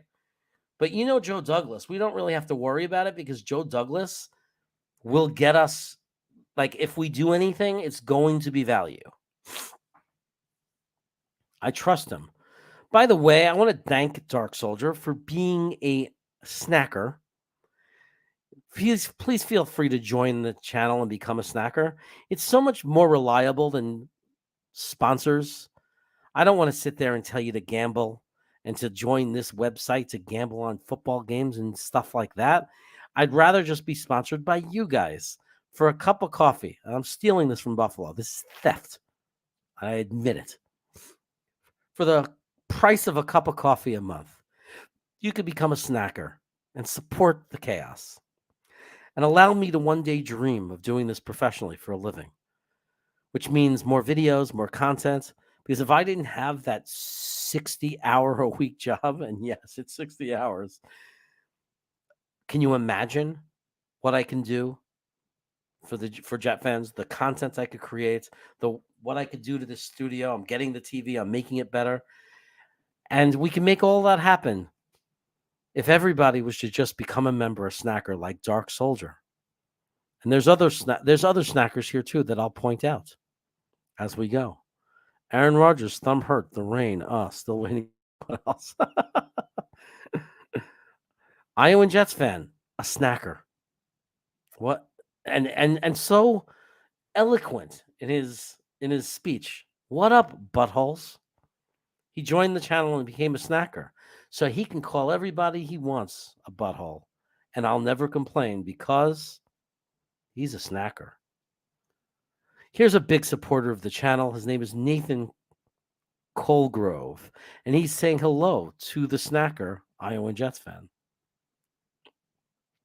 What are you saying, Beth Page? Chris, I am thinking they won't make many moves right now. Let's just get reps for the young guys we have. Yeah, look, I think he's going to do whatever he believes is going to make us a better team. I am not like starving for more players right now. Honestly, I like the team. I like the chemistry. I like where we're going. I would love to have a run stopping defensive tackle thrown in there with Williams, though, instead of Shepard. I would. But I'm not hungry for it. Like, I'm not dying to make a move. But if somebody made us a good offer for a draft pick for Bryce Hall and Mims, or either one of them or both of them as a package, I'm all about it because we're wasting those guys. We're getting no value out of that. And I love draft picks. I never cared much, but ever since the panel started doing drafts, covering the draft, and I got to know Green Bean and the way he talks about the draft picks and the way these last 2 draft picks have went, I've become a very big fan of draft picks. I mean, because we're building a team that way. And I've seen the power of extra draft picks because we got Breece Hall because of that. We got Johnson because of that. JJ at 26. We got those picks because we had extra draft picks. So if someone comes along because they need a wide receiver like the Giants and they say, we want Denzel Mims, and they're willing to give us a draft pick, if a team that has a horrible secondary says, that guy Bryce Hall wasn't so bad last year, we could use him, I'm all about it if they want to give us a good draft pick. Knobcraft, snacker. Not only is he a snacker, but he sends me hot sauce. And he makes a good hot sauce. So I appreciate that. Thank you. And we have somebody in the chat here that I always love to call out because it's so much fun to say his name. Huge Johnson. Let's go Jets, buddy. Let's go Jets. And who's your snacker prime, baby? Iowa Jets fan. Are you my snacker prime?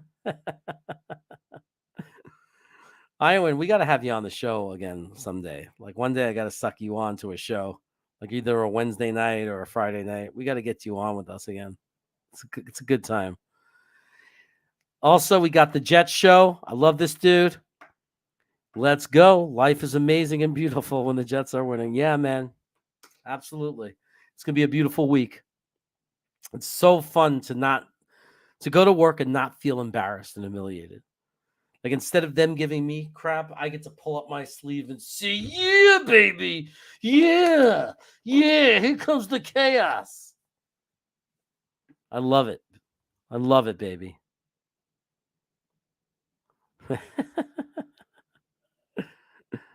Thank you, David. It's like you don't know how much that means when people say stuff like that because you have no idea. Like, when you start a channel, like the bad times, man, it's like a roller coaster. And then when you get just people saying stuff like that, it's like it means the world. So thank you. I appreciate that. That's the best kind of support. So I appreciate you, my friend. Green Bean's new studio looks badass. It definitely does, man. That's my dream. I'm serious. If everything went perfect for me, I'd be able to retire in 8.5 years. And then I'd have time to really build this thing up. I would really build this into a studio. But getting the TV is huge because, then I could do everything from here, like the watch parties. But also, I'm going to get the Google TV allows you to use it as a monitor. So I'll have 2 monitors. I could literally put like the all 22 tape on one, the chat on the other. Like, there's so many things I could do, so many possibilities. So, yeah. But Green Bean, what he got, that's what I want, man. I want to have a full dedicated studio, 119 minutes? What the fuck, Jeremy? Jerm announced this stuff. What 119? Oh, that I've been on the air? What are you talking about? Oh, because you didn't know I was going to be on? I don't always know that I'm going to be on. What happened was John Nolte said, you should go on later, Jeremy. And then I looked and nobody was on. So I said, nobody's going to be on Sunday nights. Nobody wants to be on a Sunday night after we win to hang out. I was like, that's a little crazy. So I decided to jump on. But I'll try. Maybe I'll make it a regular thing. I used to have Sunday night, right? It used to be my night. I used to do a show with Dom C. But it's too soon for him to be able to do the tape. And Dom C, like the best thing we do together is when he's got that tape, that all 22 tape, you know? So I don't know what benefit it would be for him to come on with me on Sunday nights again, except to talk about the game. But after the season, Dom C will definitely do stuff with me, like for the draft and everything. I think we're going to do a lot of like college stuff, looking at potential players. The only thing that I will say about this game for the Jets is that the defense really carried the offense here. Outside of the running backs, I hope this receiving room quarterback connection builds better. Yeah, it's one game though, bro. I agree. Like we wouldn't want to see that every week, but the game against Pittsburgh wasn't like that, right? So it's good. It's good. It's good. We're never going to look to throw the ball a lot if we don't have to. We're never going to look for that. A perfect game for us is always going to be not a lot of passing and it's super effective running. But if Zach is only going to throw the ball 18 times, I'd rather see 14 completions instead of 10. You know, that's the only difference. So, you know, we have taken Malik Willis instead of Brees Jeremy, according to George on PFFF. Yeah. That's going to be a receipt, isn't it? That's a receipt. Jeremy, you beat the hell out of Michael Joss last year. Amazon Sports Show is going to make fun of you soon. Yeah, screw those guys. They can make fun of me all they want, man. That guy's a traitor to his people. The Italian guy from Long Island referring to Richie as, oh, I'm glad I'm not one of those people anymore. Like an acting embarrassed. Why? Because he was happy his team won. Let me tell you something. That guy isn't he isn't a tenth of what Richie is as a person. Those of you know Richie, this kid is a wonderful kid. Okay? There's not one person my age that if they had a son like Richie that wouldn't be beaming with pride. All right? This is a great, great kid. He's a wonderful young person. He's a sweetheart. He's nice to everyone. He's absolutely the most incredible young man. And for them to make fun of him and that guy from Long Island to make a comment like that, for those of you who don't know, these guys on Amazon showed a clip of Richie from Jets Media celebrating the Jets, you know, when they came back against Cleveland. And the guy from Long Island, this Italian guy, put him down and acted ashamed that he was Italian from Long Island and embarrassed by people like Richie and the people of Long Island. So he insulted Italians of Long Island, probably of Brooklyn or Queens, Staten Island, whatever. He insulted it's insulting to so many people. I'm not Italian, but it's insulting to me as my best friend and my second family is Italian. And it's insulting to me as just a New Yorker. And it's insulting to me as a guy who goes crazy when the Jets, like I celebrate like that. So he's putting me down. He's putting any of us down that celebrates. This guy, this Amazon guy. Luckily, I don't see him a lot anymore. And the show is not prominent or anything worth talking about. But my God, you know what I mean? That guy can make fun of me all he wants. I would love to go one-on-one in a debate with that guy. I'll talk to that guy and I'll talk circles around him. Remember, I am a principal or an assistant principal. I'm much more educated. I'll make that guy look stupid. Thank you for still being live. Let's fucking go. Thank you, Dave. I appreciate it, David. You know, my best friend's name is David. The Italian guy that owns the restaurant that I'm telling you about, his name is David. I call him Smush, though. Old nickname that goes back a very long time. Yeah, hell yeah. Nobody, you know, like that guy didn't know who he was putting down. Like, you know how many people were pissed about that and offended by that? Like that guy better never show his face in Long Island again or near MetLife. You do not put down Richie. You know what I mean? Really bad move for that guy. Iowan, what do you mean you'll be in 2-7? You're going to the game in Denver? I thought you were going to the game in Green Bay. It's the soup, man. It ruins you. Yeah, probably. That's why I try not to wear a suit. If I become a principal, what do I do if they want me to wear a suit? No, I'm not going to have to wear a suit. I'm thinking of other principals for my company. They don't have to wear suits. What if I go to a different school district and take a job as a principal and they want me to wear a suit every day? Will that change me? I don't want that. I don't want to be one of those guys. I'm embarrassed to say that I'm from where that young man is from, and I would never behave like that. When my team does well, I just clap politely, like I'm at a opera. Freaking loser. Can you imagine doing a football show and then making fun of a fan for celebrating when their team makes an amazing comeback? Like, that doesn't even make sense. It's so like, I'm still annoyed by it. I'm German Irish, like Tom Hagen. Oh, I love Ireland. Ireland. You know, me and my wife went to Dublin for half of our honeymoon. Half of our honeymoon was in Dublin, and the other half was in Prague. So I loved it. Had a great time. Where did Sauce get the chunk of cheese? Probably took it from a fan, I bet a Jet fan gave it to him. A Jet fan went, bought it, and then handed it to Sauce to put on.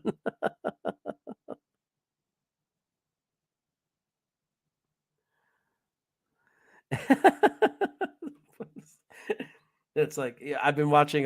You've been watching too much Handmaid's Tale. You know that show? Don't mess with the suits or The Matrix. Check it out. You already got the icon up of Sanders of Sauce wearing the cheese head. That's great. That's so great. I love it.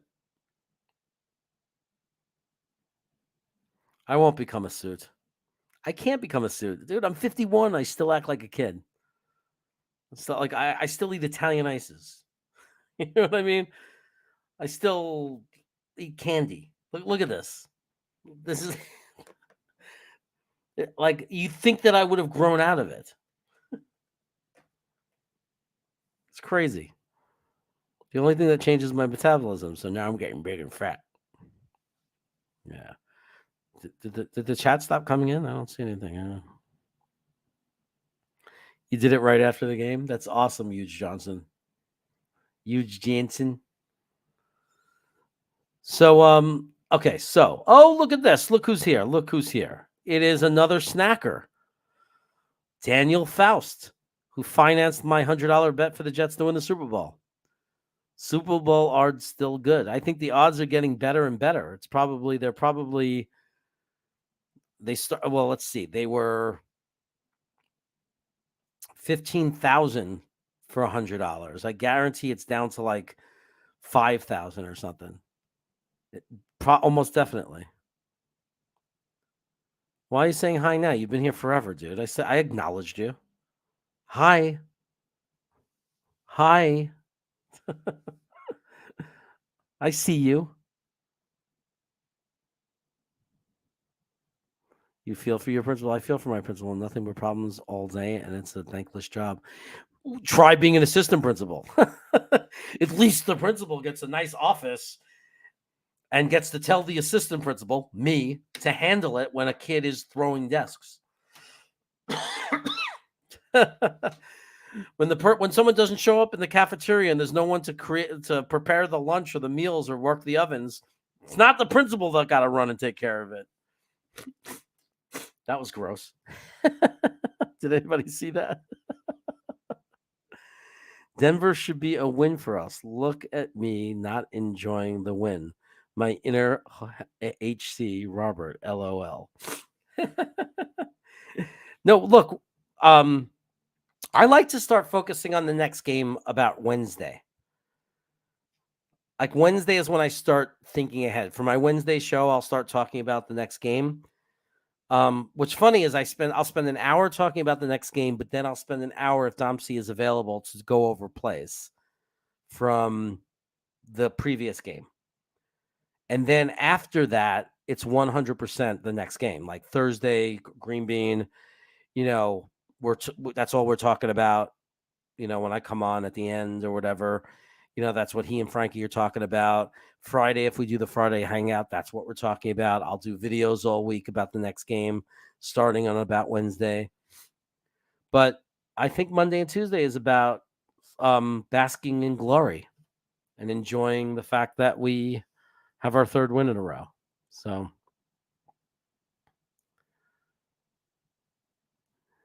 That would be a fun thing to imagine. The first time we beat Philly in a regular season is a Super Bowl.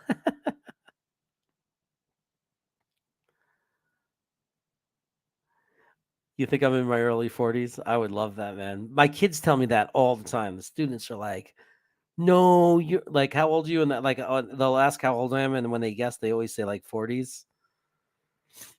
I love it, man. That's just like frame of mind. I'm also going to lose weight. I keep saying it, but I am going to again. And when I'm thinner, I look even younger. So that's good. But I think it's about attitude. Like you wouldn't believe like how old my brother Lee is, right? You see him do the so you see him on with me sometimes. You'd never guess how old he is. I mean, like it's like it's all in your mind. You know, you got to stay young. You got plus 13,000. Yeah, but that's got to be much lower now, man. Much lower now. Oh, really? Still a good bet for $100. Still a good bet. What the hell, right? If nobody tells you lately, Jeremy. Oh my God, you guys are too nice, man. If nobody told you lately, Jeremy, you're doing amazing. All those kids are thankful for you. Ah, thank you, Jacob. That's really nice, man. I love my kids, dude. Like I love my kids. 440 kids, and I love every single one of them. They're just the best. Denver should be the easy game. Those turn into the most trying. Yeah, exactly. I just think it's going to be really hard because their defense. I'm just really stressed about their defense. Their defense is really, really good. But I was told that they're banged up a little bit, that one of their cornerbacks are out. So we'll see. If Jets get there, they better and just couldn't handle a loss. Yeah, it's eventually we're gonna lose again. I'm not trying to be negative. I'm saying, eventually. Maybe not this year. Maybe not maybe 15-2 this year, but I'm saying eventually. Like in 5 years from now, after 5 undefeated seasons, eventually we're gonna lose. Right? That's not being negative, is it? Except when they're throwing desks. No, I love them when they're throwing desks too. I mean, I'm disappointed and I'm upset for them because I'm in an elementary school. When a kid's throwing a desk, it's usually not them choosing to be bad, but it's usually a sad thing, which means they're in a lot of pain. You know what I mean? Like that's what people don't understand. Like a kid going crazy and throwing the desk is not, oh, give the kid a spanking. It's why is this kid throwing a desk? Why is this 8-year-old throwing a desk? Usually the answer to the question of why an 8-year-old is throwing a desk is a very sad reason. So it's more just about being sad and disappointed for them and trying to help them. Not me. I hate kids. Me and my wife don't have any kids, so I put all of my love into my students. It's currently 10,000 plus 10,000 plus 8,000 on Caesars. Maybe DraftKings didn't update after the game. Okay, that's interesting. It cut in half. That's amazing. Did Brady Quinn donate 2,000 yet? Brady Quinn, what a joke he is, huh? He's such a joke. You threw a desk once? Yeah, man. Well, I'm not alone, Melvin. I have a team. There's teachers and there's a behavior support team that I supervise, and like it's not only me. But sometimes it feels like it's only me because even if I see someone else taking care of something, you know how hard it is to just let them deal with it. I'm like the kid whisperer. All I want to do there and say, "Let me take over here." I use laughter, guys, as you can imagine. I use humor with the kids.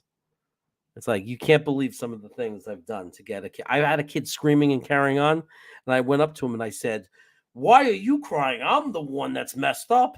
And I did this, and the kid looked at me, and I said, "I got hit in the head with a coconut when I was little. I was in Hawaii, and the coconut hit me on the head."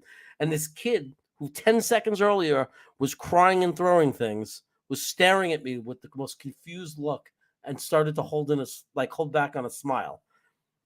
That was one of my most famous de-escalations. Agreed. Someone needs to track Brady Quinn's donation record. Win in Denver, win at home, lose to the Bills. 6-3 before the bye. 0-8 before the bye was really a bad take. How about when they people? I haven't had any kids poop on the floor, so I've been lucky. You throw a desk. Yeah, I once threw a remote control into a TV and broke the TV. My wife was like, thought she made a mistake. You placed your bet before the season started? Well, that's good. Everyone counting the Bills game as a loss, and I mean everyone. Why, yes, they are good, but we have always played them nose to nose. Yeah, I mean, look, if it was already a loss, why get on the field?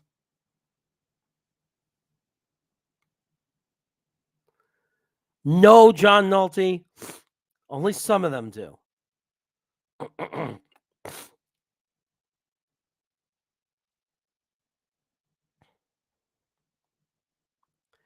Oh, he says he'd donate $1,000 to charity for every win after the Steelers game. Well, is he doing it? I want receipts. Like, look who's trying to end the show. This guy just wants to end the show. I would have loved to have been. I loved it to taught by Mr. Kaz. I was funny, man. I was a fun teacher. I taught high school. I work as an admin in an elementary school, but when I was in New York, I taught high school. I taught right by the Freedom Tower. I watched it get built after 9/11. I worked there from 2011-ish to 2016. I worked in right by Ground Zero, right there when they were building the tower, in a high school called Economics and Finance. And yeah, man, I got to admit, I was a pretty cool teacher. Like, me and the students, there were some good times. Like, we would do work, but then we would have fun. Like, I balanced it. There were some good times.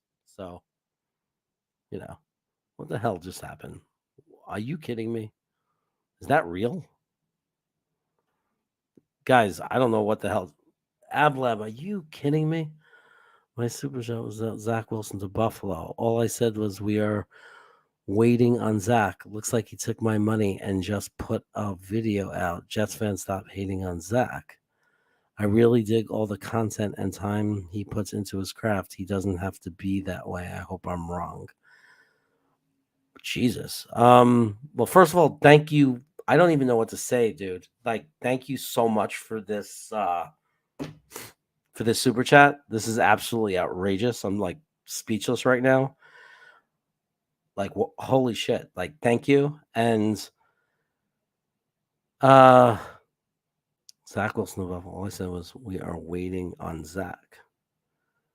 Looks like he took my money and just put a video out. Just fans, stop hating on Zach. I'm sure. Okay, I'm going to like clear this with him. Okay. Buffalo does a lot of videos, and he definitely and very openly gets his takes from his experiences online and from Twitter and everything. But I don't think you're the person that he's basing that on, because I think there's a lot of people that are being much worse than saying waiting on him. Like, I think there's been a lot of people that are still bringing up Fields and this and that, and I think it really bothers him. So I think he thinks it's a good video to make. I mean, he's just trying to make good content that's interesting for people. I don't think it's related to anything you said, or it's directly as a result of your chat to him. I think he just missed it.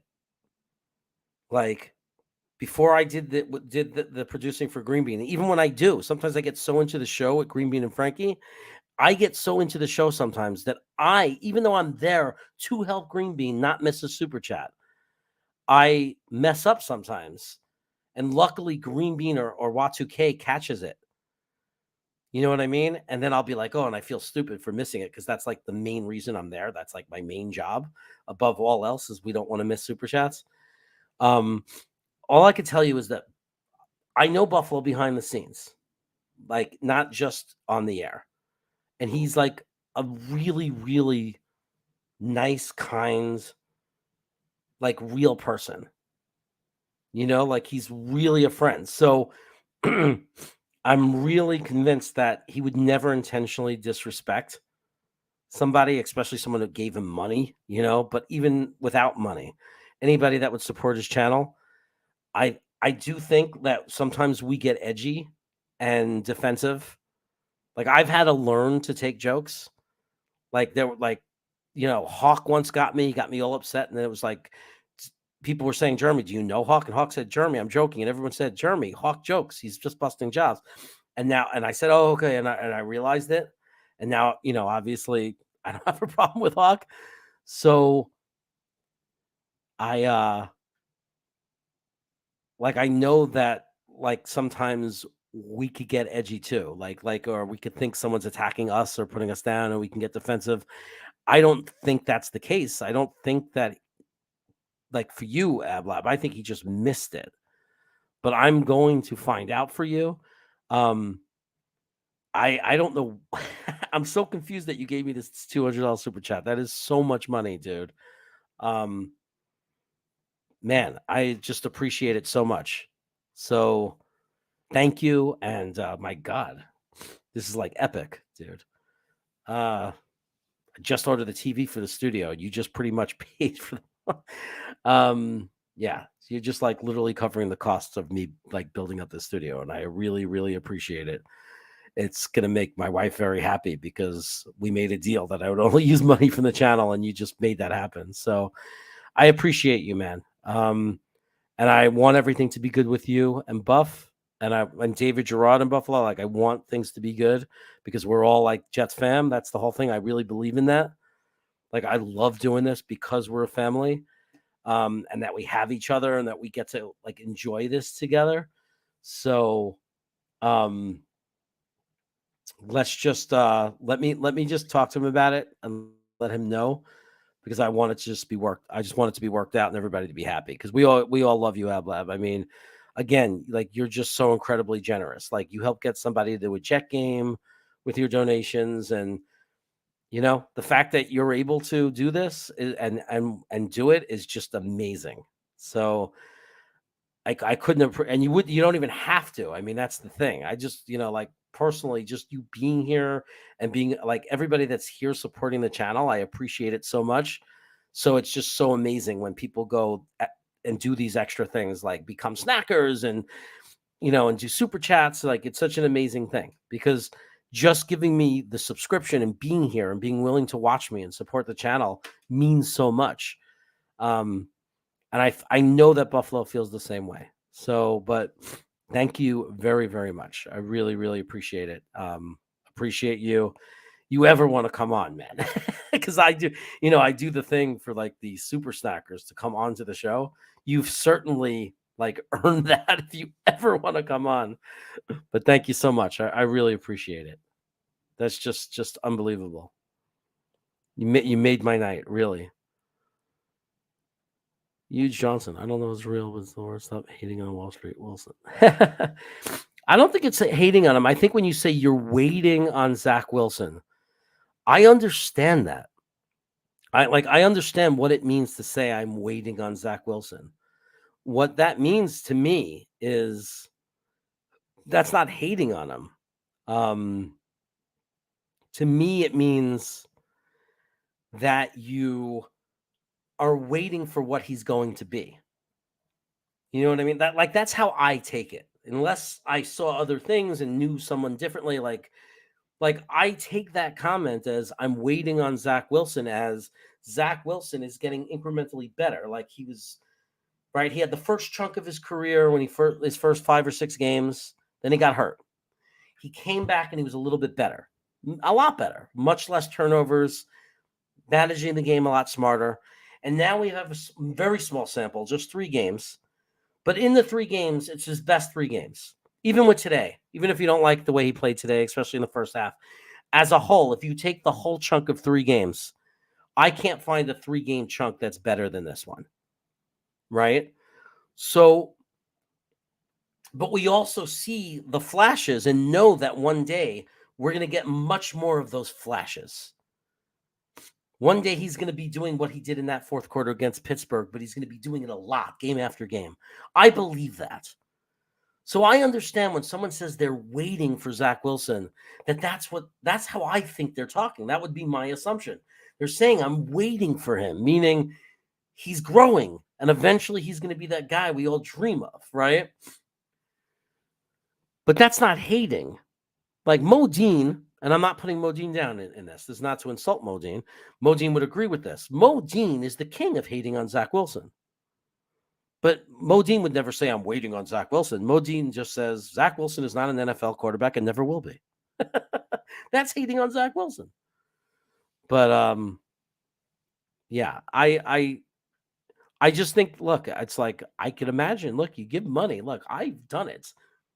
I've done a super chat, like, in my life in the last 4 years or whatever, where the person didn't acknowledge it. And if, before I did a show, I had no idea. Like, I thought they just chose to ignore it. And sometimes I get mad at John from Jets Today. I thought, why is he ignoring my chats? And then later on Twitter, I get a private message from him saying, hey, I'm so sorry. I watched the show back, or someone told me you were in the chat and I didn't know. I'm so sorry I didn't get back to you. And I was like, oh. And then when I'm doing the show, sometimes you got to see, I'm focused on this, and I got like this column of chats, and sometimes I'll miss some. You know what I mean? Because it's so hard to show everyone. We usually try to detect the money ones, but if you fall really far behind, sometimes you do like the scroll thing to get closer to the bottom, and you can roll right by a super chat and not even see it. Now, a $200 super chat, you're not going to miss because it's red. And it flashes on the screen. But yeah. I'm going to talk to him. I'm going to make this right. Yeah, exactly. John, you couldn't have nailed it better than that. When I go down and she looks pissed, all I have to say is $200 super chat. She's going to be like, what? John, I wish you would have saved it for Wednesday. And here's why I say that. Because Watsuke is going to be so upset. No, we're going to do a hot sauce thing and a hot dog thing. Where if you would have given that $200 super chat on Wednesday night, Adam Watsuke99 would have had to eat 8 hot dogs. Because he's going to eat a hot dog for every $25. So he literally would have had to eat 8 hot dogs if you did that on Wednesday night. And I, for 200, would have had to do the Reaper. Like, I would have had to do Reaper hot sauce. And believe me, I never wanted to touch that stuff again. But I would have had to do it. My face would have turned completely red. One day when I'm much bigger and I have like 300-400 people in the chat, I'm going to do a $500 one where I have the Pacquiao chip. I have that chip. And if I ever get to 500, I'm going to eat that chip. And that's going to be ridiculous. But, yeah, 8 hot dogs that would have been. Forget about the hot sauce. Can you imagine Watsuke99 having to eat 8 hot dogs? Oh, man, I totally love you, dude. And I love you too, David Gerard. And Jacob Finnegan and Dark Soldier and all of you guys, man. You guys are just the absolute best. You blocked Modine a long time ago. He tries too hard to be miserable, act miserable. Honestly, I think it's an act for attention. I don't know. I think it's possible he's just a super negative Jet fan because he's been burned so many times. You've been lucky enough to see Modine? You've met him in person? Oh, that's interesting. You can get any generic quarterback to play for the Jets and hand the ball off to Holland Carter and put up 150 passing yards. Yeah, but maybe another quarterback would have thrown 3 interceptions today still, right? And would any of quarterback been able to have that fourth quarter against Pittsburgh? Because Tom Brady wasn't able to have that fourth quarter against Pittsburgh. So Tom Brady couldn't do it, but Zach did. So, come on, let's not be so negative, buddy. But you notice how I don't block you or ignore you, Steele. See? Because I like that you're here. Even if you say things that I don't agree with, I still love you. At U Johnson, does he dress gothic? Gothic. He would have had to put the weenies in his mouth. Grandizer every once in a while get all dirty. He goes from his producer role to the dirty guy in the chat. Yeah, I called him Adam Chestnut, the Nathan's guy. Oh, yeah, I remember that. That was funny. Some guy, thank you for the super chat. I appreciate it. I'd like to add $2 in support.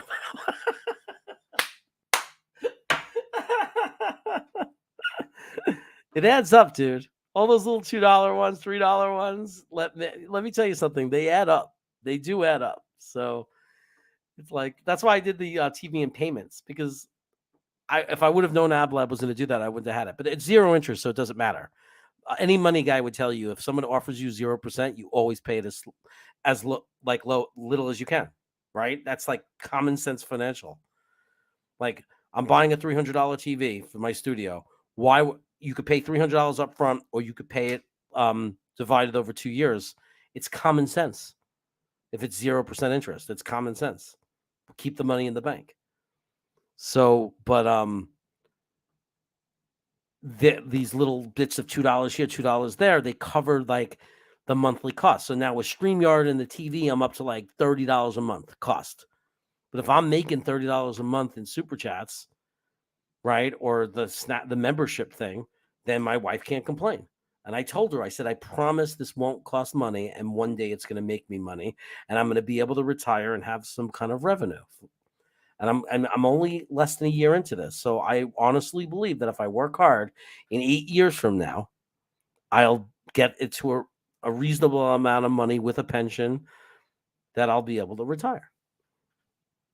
And basically, retire means do this a lot more videos, more content.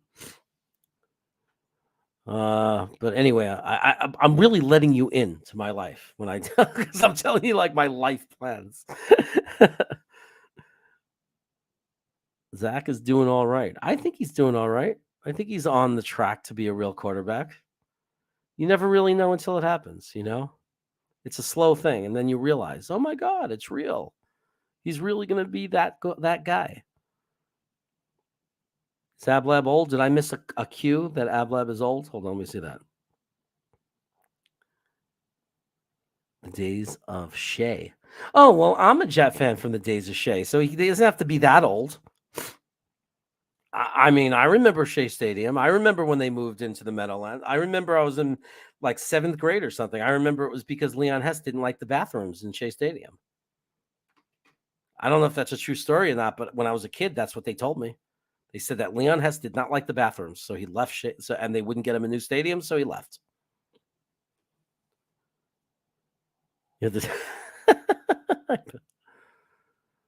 I don't think Mo is a goth.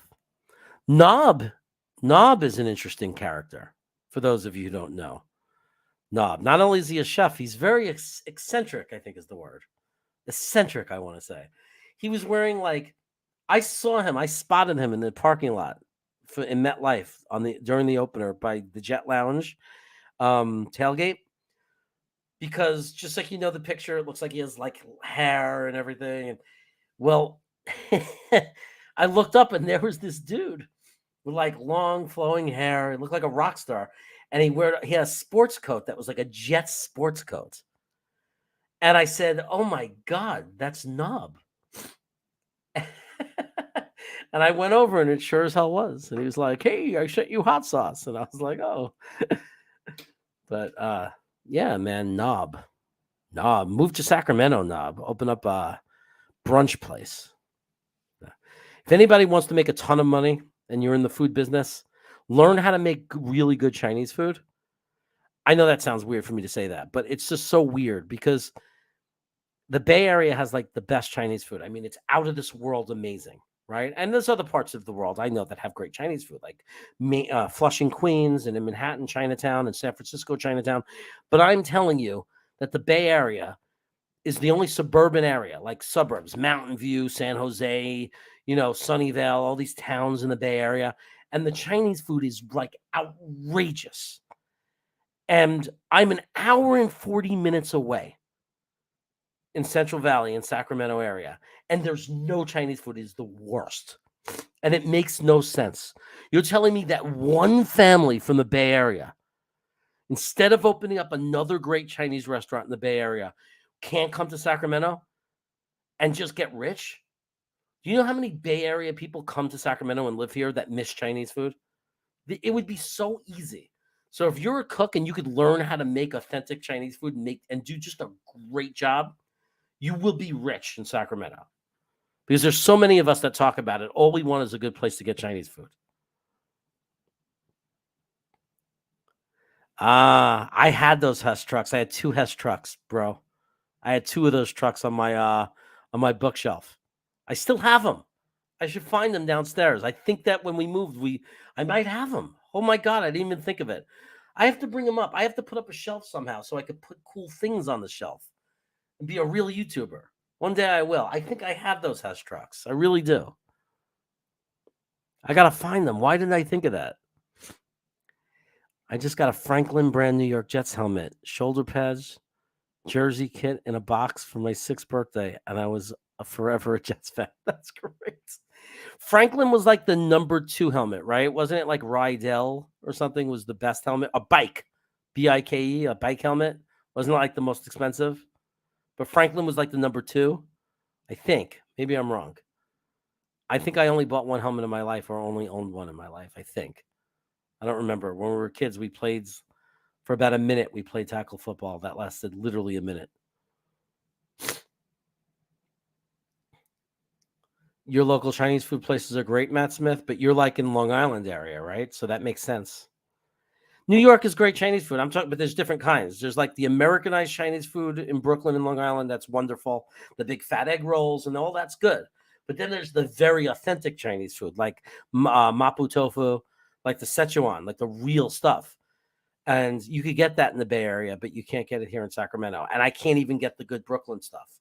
Like I'm talking about just bulletproof Chinese food. You go into the place and there's the bulletproof window. I can't even get that here in Sacramento. Like I just want a big fat egg roll. You put the duck sauce on and I can't even get that. They're like these little thin spring rolls. What the hell is wrong with these people out here? Nighty night. Good night, Iowan. I gotta go too, guys. It's getting really late. And I gotta wake up at 5. I'm gonna go and start another week of work.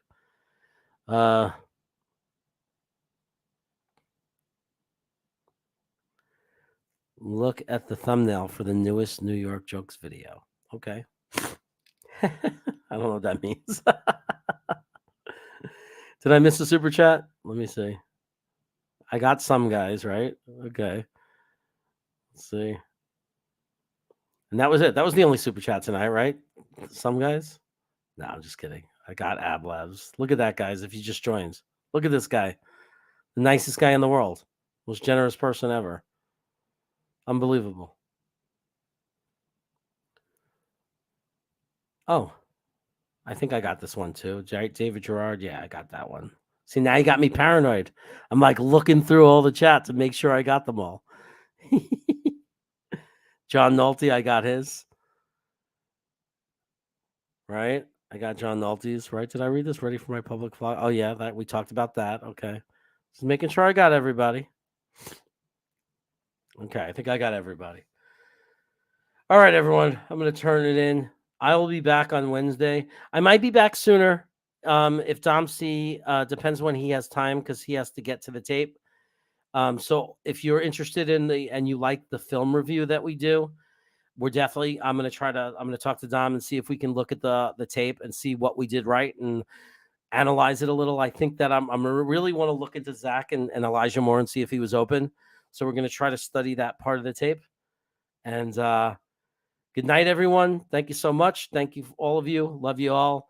And no matter what, I'll always be back on Wednesday for the Wacky Wednesday show. And like I said, Adam will be eating hot dogs. I will be drinking hot sauce. Grandizer will be putting up chats like this like crazy. because he's the best. Thank you, Grandizer. You are true friends to the channel. I know you didn't have to do this tonight, but for some reason you feel obligated because I know you wanted to watch the game. But thank you for doing it. I always appreciate you being here, man. Take care, everyone. Good night. I will leave you with a little bit of this. Oh yeah, go. Amazing, that's my boy. He breaks away from a sack and completes the pass for first down. Oh, Kittle just may have made the most amazing catch. He fights for the first down and gets out of bounds too. It's no good. Overtime. Oh, what a catch. How do you drop that? What are you, Jamal Adams? Touchdown. This is a touchdown all the way. He reached over the pylon. San Francisco beat Cincinnati.